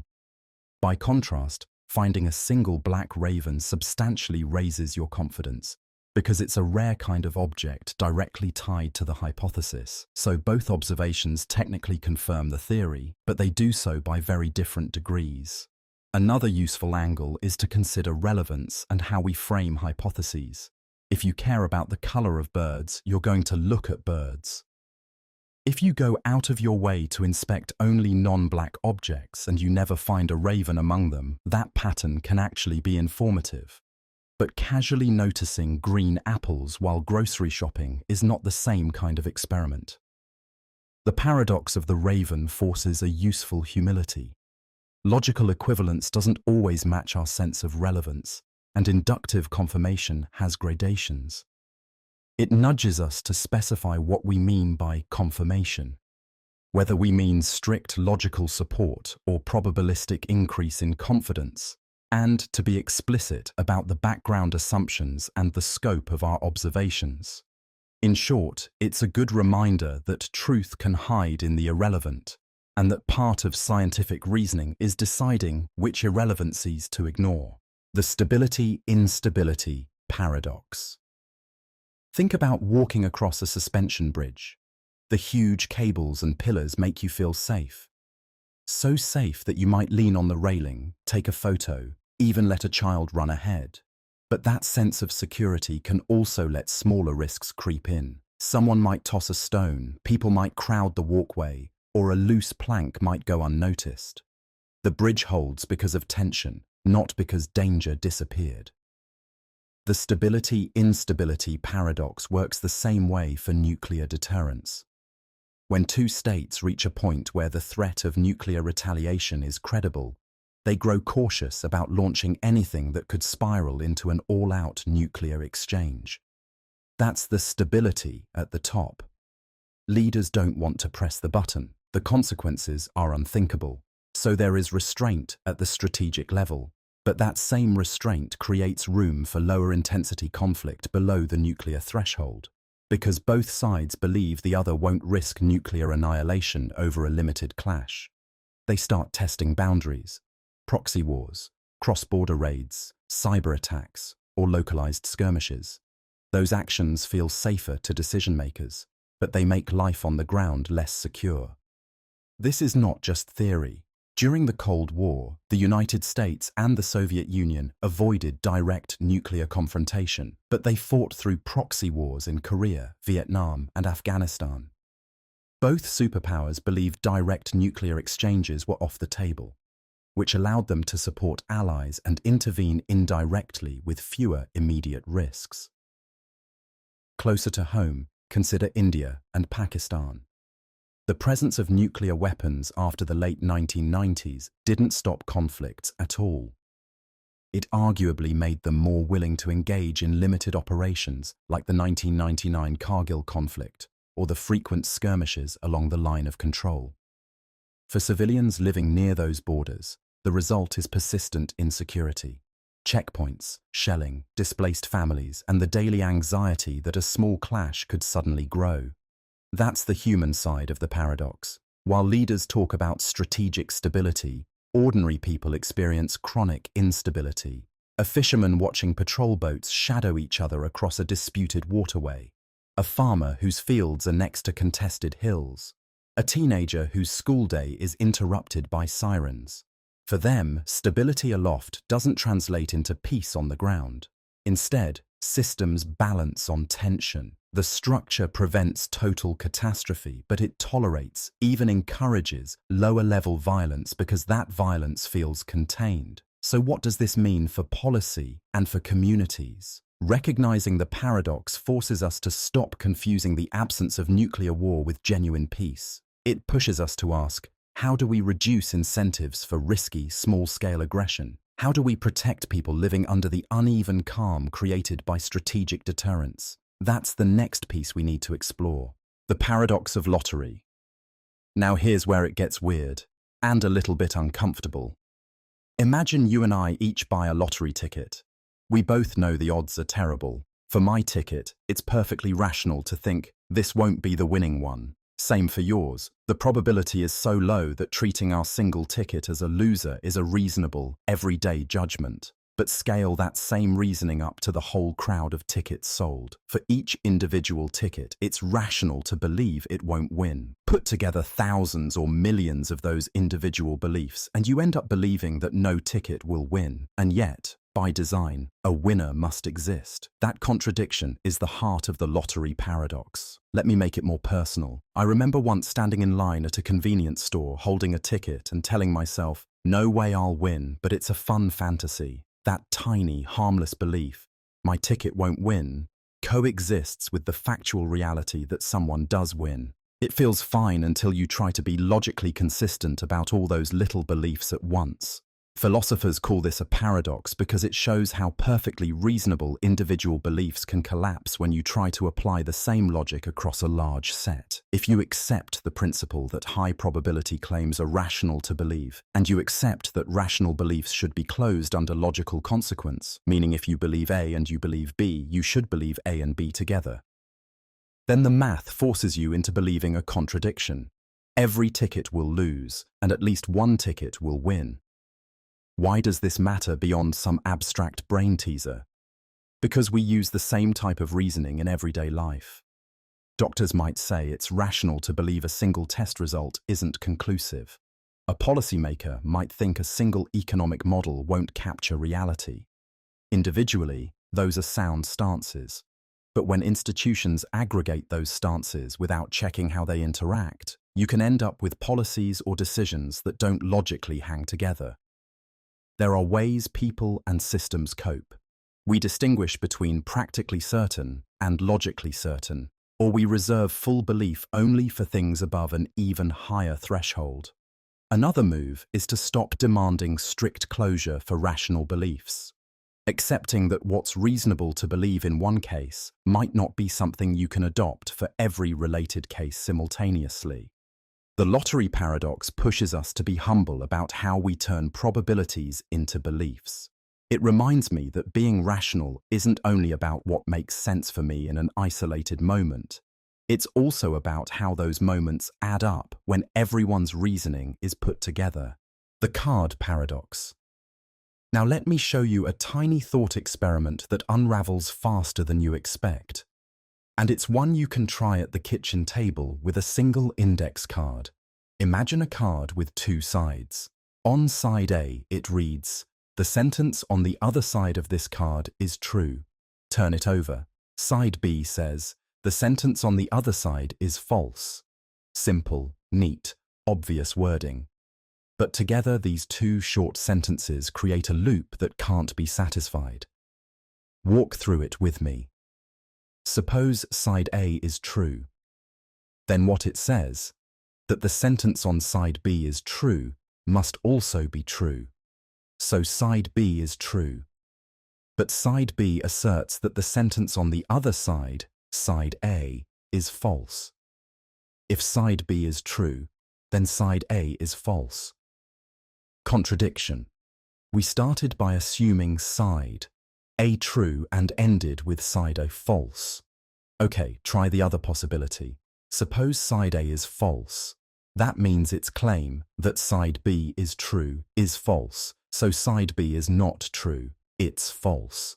If side B is false, then its claim that side A is false is false. So side A is actually true. Again, we collide, assuming side A false leads to side A true. There's no stable assignment of true or false that satisfies both sides. Some people like to describe what happens as an infinite flip. If you try to resolve it step by step, you alternate truth values forever, never settling. But it's not just a weird arithmetic of toggling, it reveals a deeper point. Simple, everyday language can self-reference in ways that logic can't neatly capture. I remember explaining this to a friend over coffee. We laughed at first, then sat there quiet, both of us a little unnerved. It felt like trying to nail jelly to the wall. The sentences are grammatically correct, meaningful on their own, and yet together they produce an impossible state. That's humbling. We assume words should map cleanly onto facts, true or false. But this card shows that sometimes the map folds back on itself and the compass stops working. This paradox isn't a party trick, it's a spotlight on the limits of language and truth. When statements reference one another, especially circularly, our tidy logical categories can fail. Let's keep that in mind as we move to the next example, where self-reference gets even trickier. The Olbers Paradox. Remember that time you lay on your back, on a cold roof or in a field, and felt like the universe was a giant glittering dome above you? That feeling of endless stars, of wonder, is exactly what Olbers Paradox pokes at. It's a simple question with a surprisingly deep punch.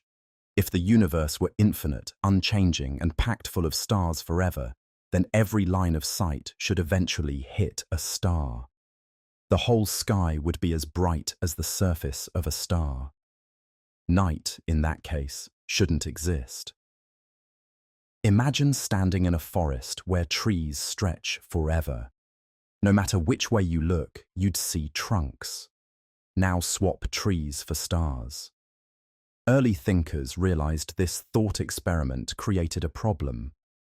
Why then is the night sky mostly dark?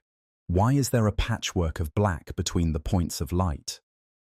People like Heinrich Olbers formalized the puzzle in the 19th century, but the confusion goes back further. For a long time, the paradox was a nagging clue that something about our assumptions was wrong. At first, some suggested interstellar dust might block starlight. It feels intuitive. If dust absorbs light, distant stars wouldn't brighten the night. But that doesn't hold up. Dust that keeps absorbing light warms up and re-emits that energy, filling the sky with thermal glow. In other words, if dust were the cause, the universe would still end up bright, just in a different color. The real resolution turns out to be more elegant and a little humbling. Two facts change everything. The universe has a finite age and it's expanding. Because the universe began about 13.8 billion years ago, we can only see light that has had time to reach us. There are regions so far away that their light simply hasn't arrived yet. That limits how many stars contribute to the sky's brightness. On top of that, space itself is stretching. As the universe expands, light traveling through it gets stretched too. Its wavelength increases. Visible light from very distant galaxies is shifted toward the red and then into the infrared and microwave. That's why the relic glow of the Big Bang, which once was intensely hot, now bathes the universe as the cold microwave background. Stretching reduces the energy we receive from distant sources, dimming them in our night sky. So when you look up and see a patch of black between stars, you're seeing the fingerprints of cosmic history. The darkness tells a story.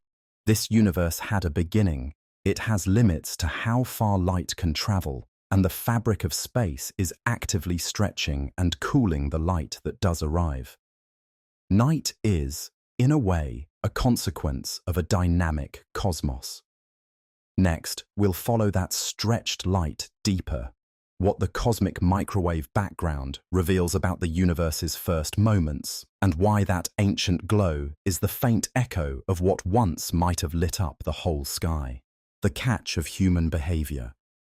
I've noticed something odd about people. myself included, that shows up again and again. We live in paradox. We want freedom, but when a choice opens up, we freeze. We tell ourselves we're spontaneous, then plan every minute of a weekend to avoid surprise. I remember booking a solo trip because I wanted to find myself, and during the flight I felt electric excitement. Until the landing card asked for my hotel and I realized I hadn't booked anything. My stomach dropped. Freedom felt suddenly like a fault line. That back and forth is everywhere.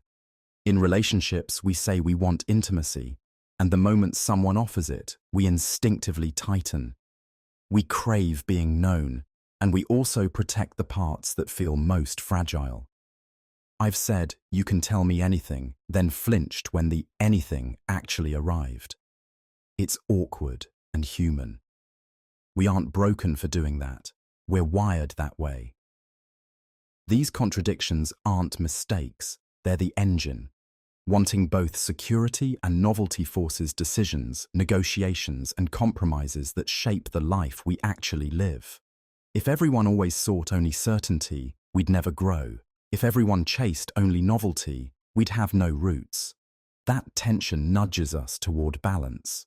Think of it as an internal tug of war that produces movement. It's messy, noisy, and productive. On a smaller scale, look at how we present ourselves online. We yearn for authentic connection, so we post raw moments. At the same time, we curate to look good. The result is a feed that's part vulnerability, part performance. That mix is useful. It lets us test what feels safe to reveal while still reaching out. When a friend comments, "Thanks for being real," we get a small reward that encourages more sharing. When a post gets ignored, we retreat and recalibrate. That cycle teaches us, in real time, how much of ourselves belongs in public and how much to keep for a few people and quiet nights. The catch is to stop treating these contradictions as failures to be fixed. Instead, see them as signals. Fear of uncertainty tells you there's risk. Maybe you need more information, a safety net, or a slower pace. Guarding vulnerability tells you what parts of yourself are precious. Craving freedom tells you where boredom or tightness has set in. If you name both impulses, you can ask better questions. What part of me wants this? What part is pulling back? What small step honors both? So don't aim to be one thing only, decisive or spontaneous, brave or cautious. Aim to be curious about the contradiction. When you do, the push and pull becomes a conversation with yourself, not a battle. That's where real choice lives, and it's why human behavior, messy as it is, actually works. The paradox of tolerance.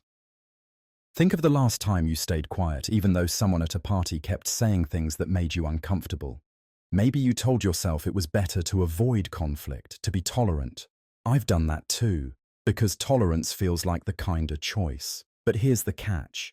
To defend tolerance, intolerance must sometimes be opposed. That's the paradox of tolerance, and it's one of those ideas that sounds abstract until it touches your life.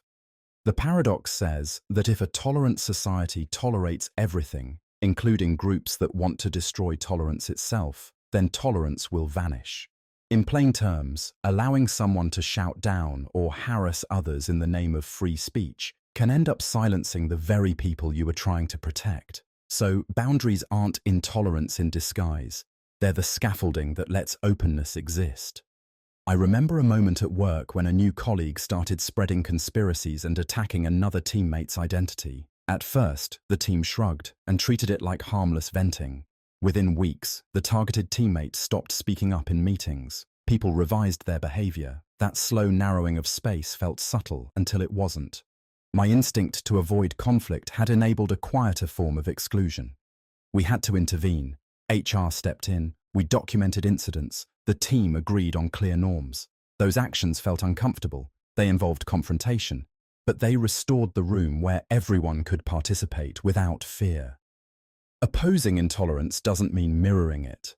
You don't become intolerant by setting limits on intimidation, harassment, or calls for violence. The goal is to protect the conditions that allow debate, creativity, and dissent. That can look like counterspeech, speaking out, educating, organizing responses.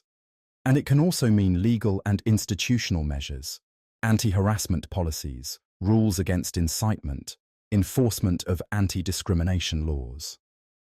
These are not stops on free expression, but safeguards that keep the playground fair. There's another truth here. Peace depends on conflict that protects it. Not all conflict is destructive. Boundary setting is a kind of conflict, often uncomfortable, sometimes contested. But it's the conflict that prevents deeper breakdown. Imagine a neighborhood that never disputes a landlord's harassment. Without resistance, the abuse becomes normalized. With resistance, norms shift and the space becomes safer for everyone. So what does this look like in practice? Start small and principled. Name the behavior, explain its impact, offer a path to accountability and learning.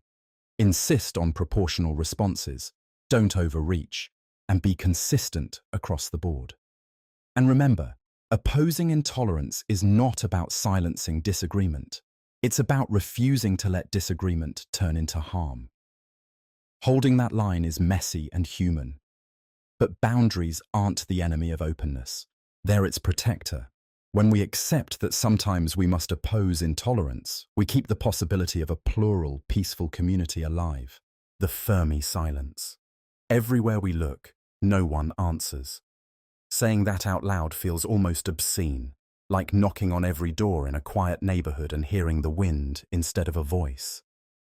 The Fermi Silence doesn't just point out the absence of aliens, it flips the question on its head. What if the reason the galaxy is quiet isn't that other minds don't exist, but that civilizations rarely survive long enough to shout across the dark? Maybe the silence is the message. Think about it this way. I've stood under a sky so thick with stars, it felt like walking inside a light bulb. In that moment, the enormity of space made me giddy and small at the same time. But that wonder came with a chill. What if every bright dot out there used to be thinking life, and it slipped away? The idea is hard to swallow because it's not abstract, it's a mirror.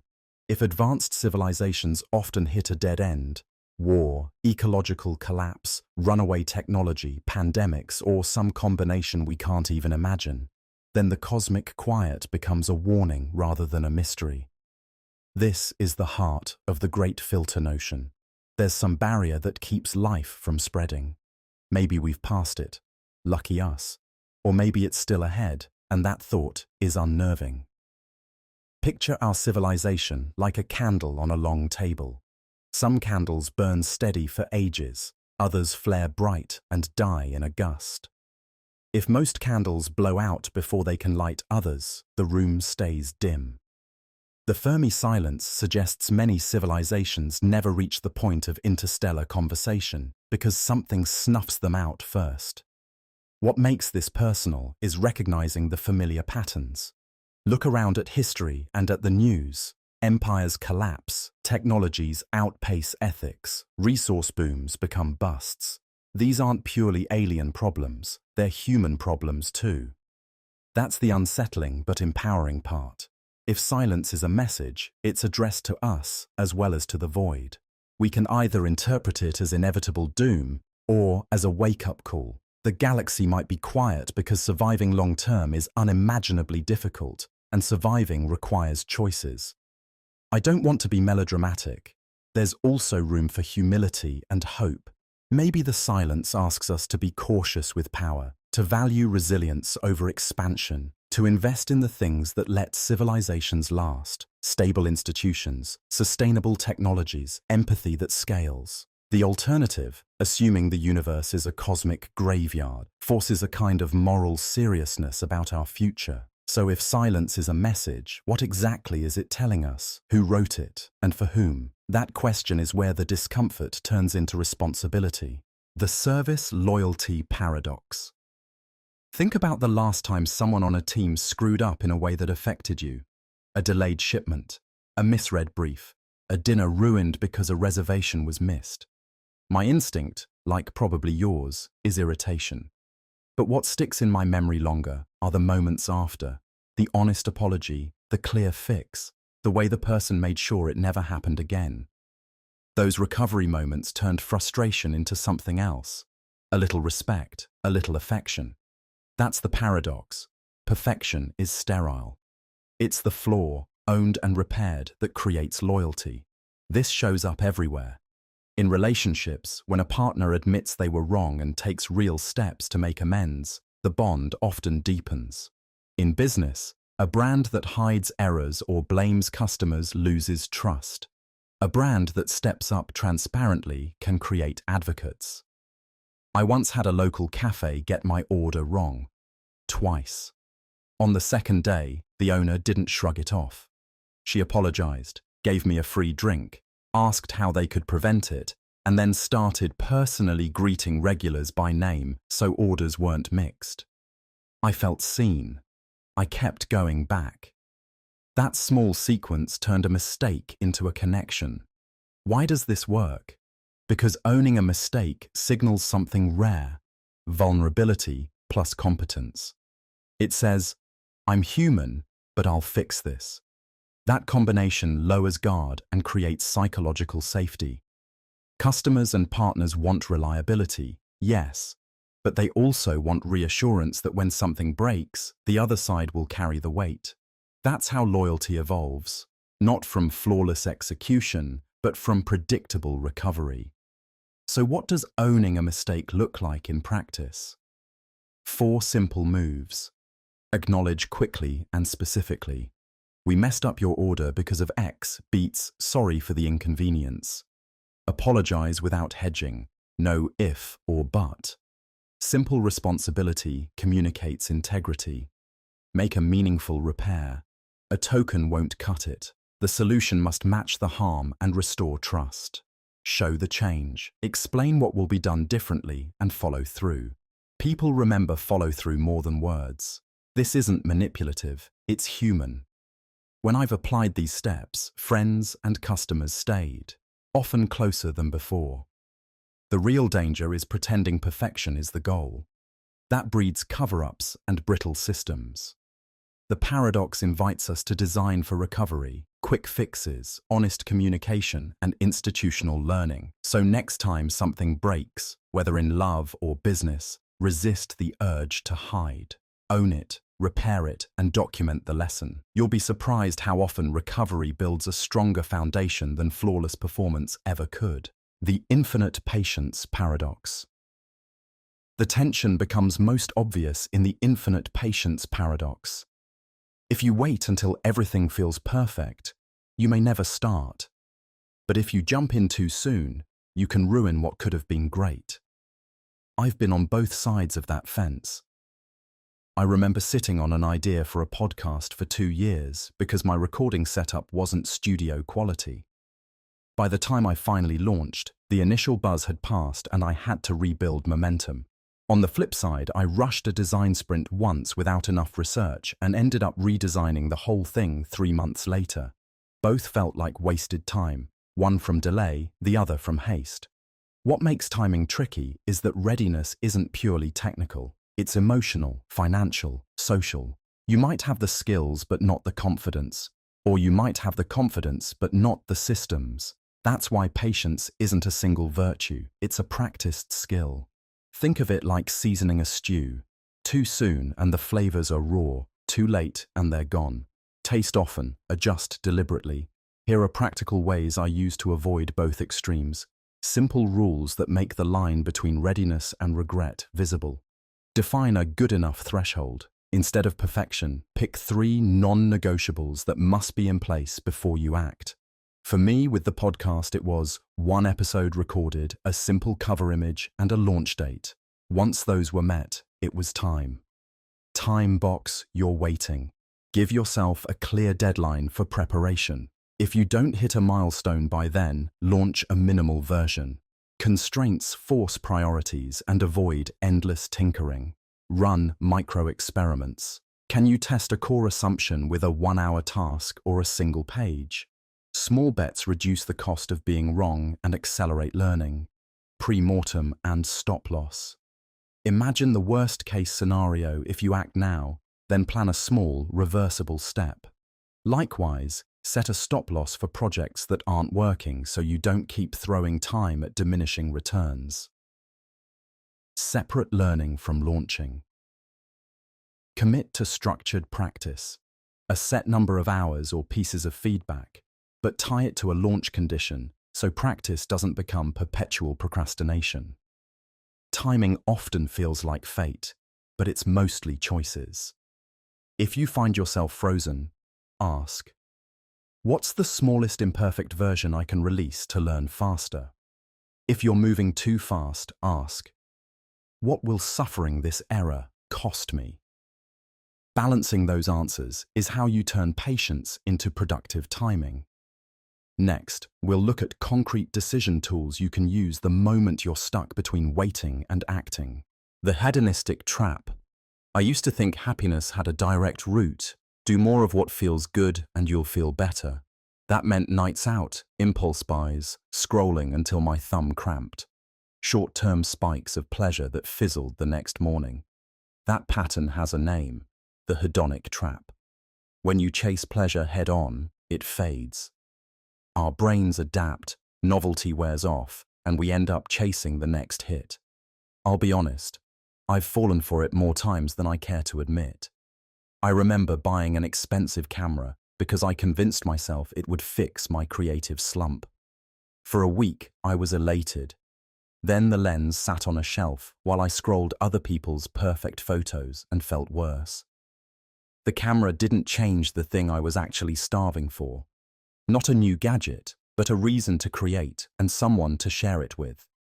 Pleasure pursued directly felt hollow. Satisfaction evaporated as quickly as it arrived. What changed was shifting the aim from chasing pleasure to chasing meaning. I started volunteering at a local youth art program, not for the applause, but because I wanted to teach and to learn. The first day was awkward and draining, but over months, something strange happened. I began to feel joyful in ways that surprised me. It wasn't a spike, it was a warm, persistent contentment. Moments of laughter with the kids, seeing someone's face light up when they made something they didn't think they could. Joy snuck in uninvited. I hadn't set out to be happy. I set out to be useful and engaged. Satisfaction showed up sideways. Science backs this up. We adapt quickly to direct hedonic pleasures, but activities tied to competence, connection, and contribution produce longer-lasting well-being. Think of it like gardening. Chasing pleasure is buying a bouquet every week, beautiful but transient. Chasing meaning is planting seeds, tending soil, watching something grow. The harvest arrives over time and it nourishes you in ways bouquets never could. This isn't a moralizing ban pleasure sermon. Enjoying dessert, a late-night laugh, or a spontaneous trip matters. The point is how we prioritize. If our life roadmap says maximize fun as the first stop, we'll find the scenery shallow.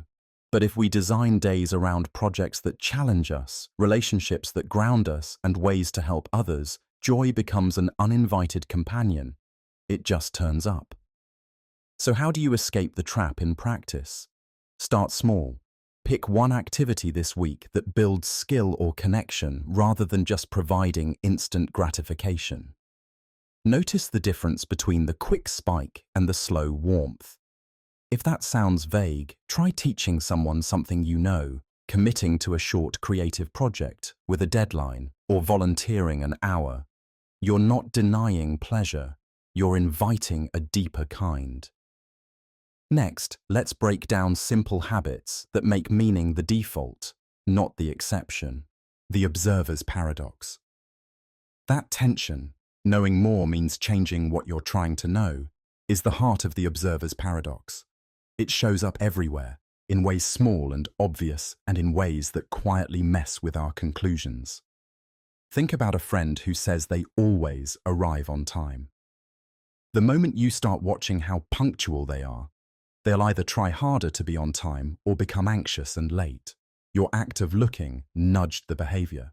That's the paradox. I run into this all the time when I try to capture real moments on camera. If I raise a phone and say, just be natural, everyone freezes. You want candid footage, but the camera becomes a protagonist. The very instrument meant to reveal authenticity manufactures a version of it. That's not bad, it's just reality. The trick is learning how to account for it. There are a few ways to do that, and they're worth knowing whether you're making a documentary, trying to understand a teammate at work, or simply wanting to understand your own habits. First, time. People relax. The longer you're present and non-judgmental, the more quickly the performance slips and the person returns to baseline.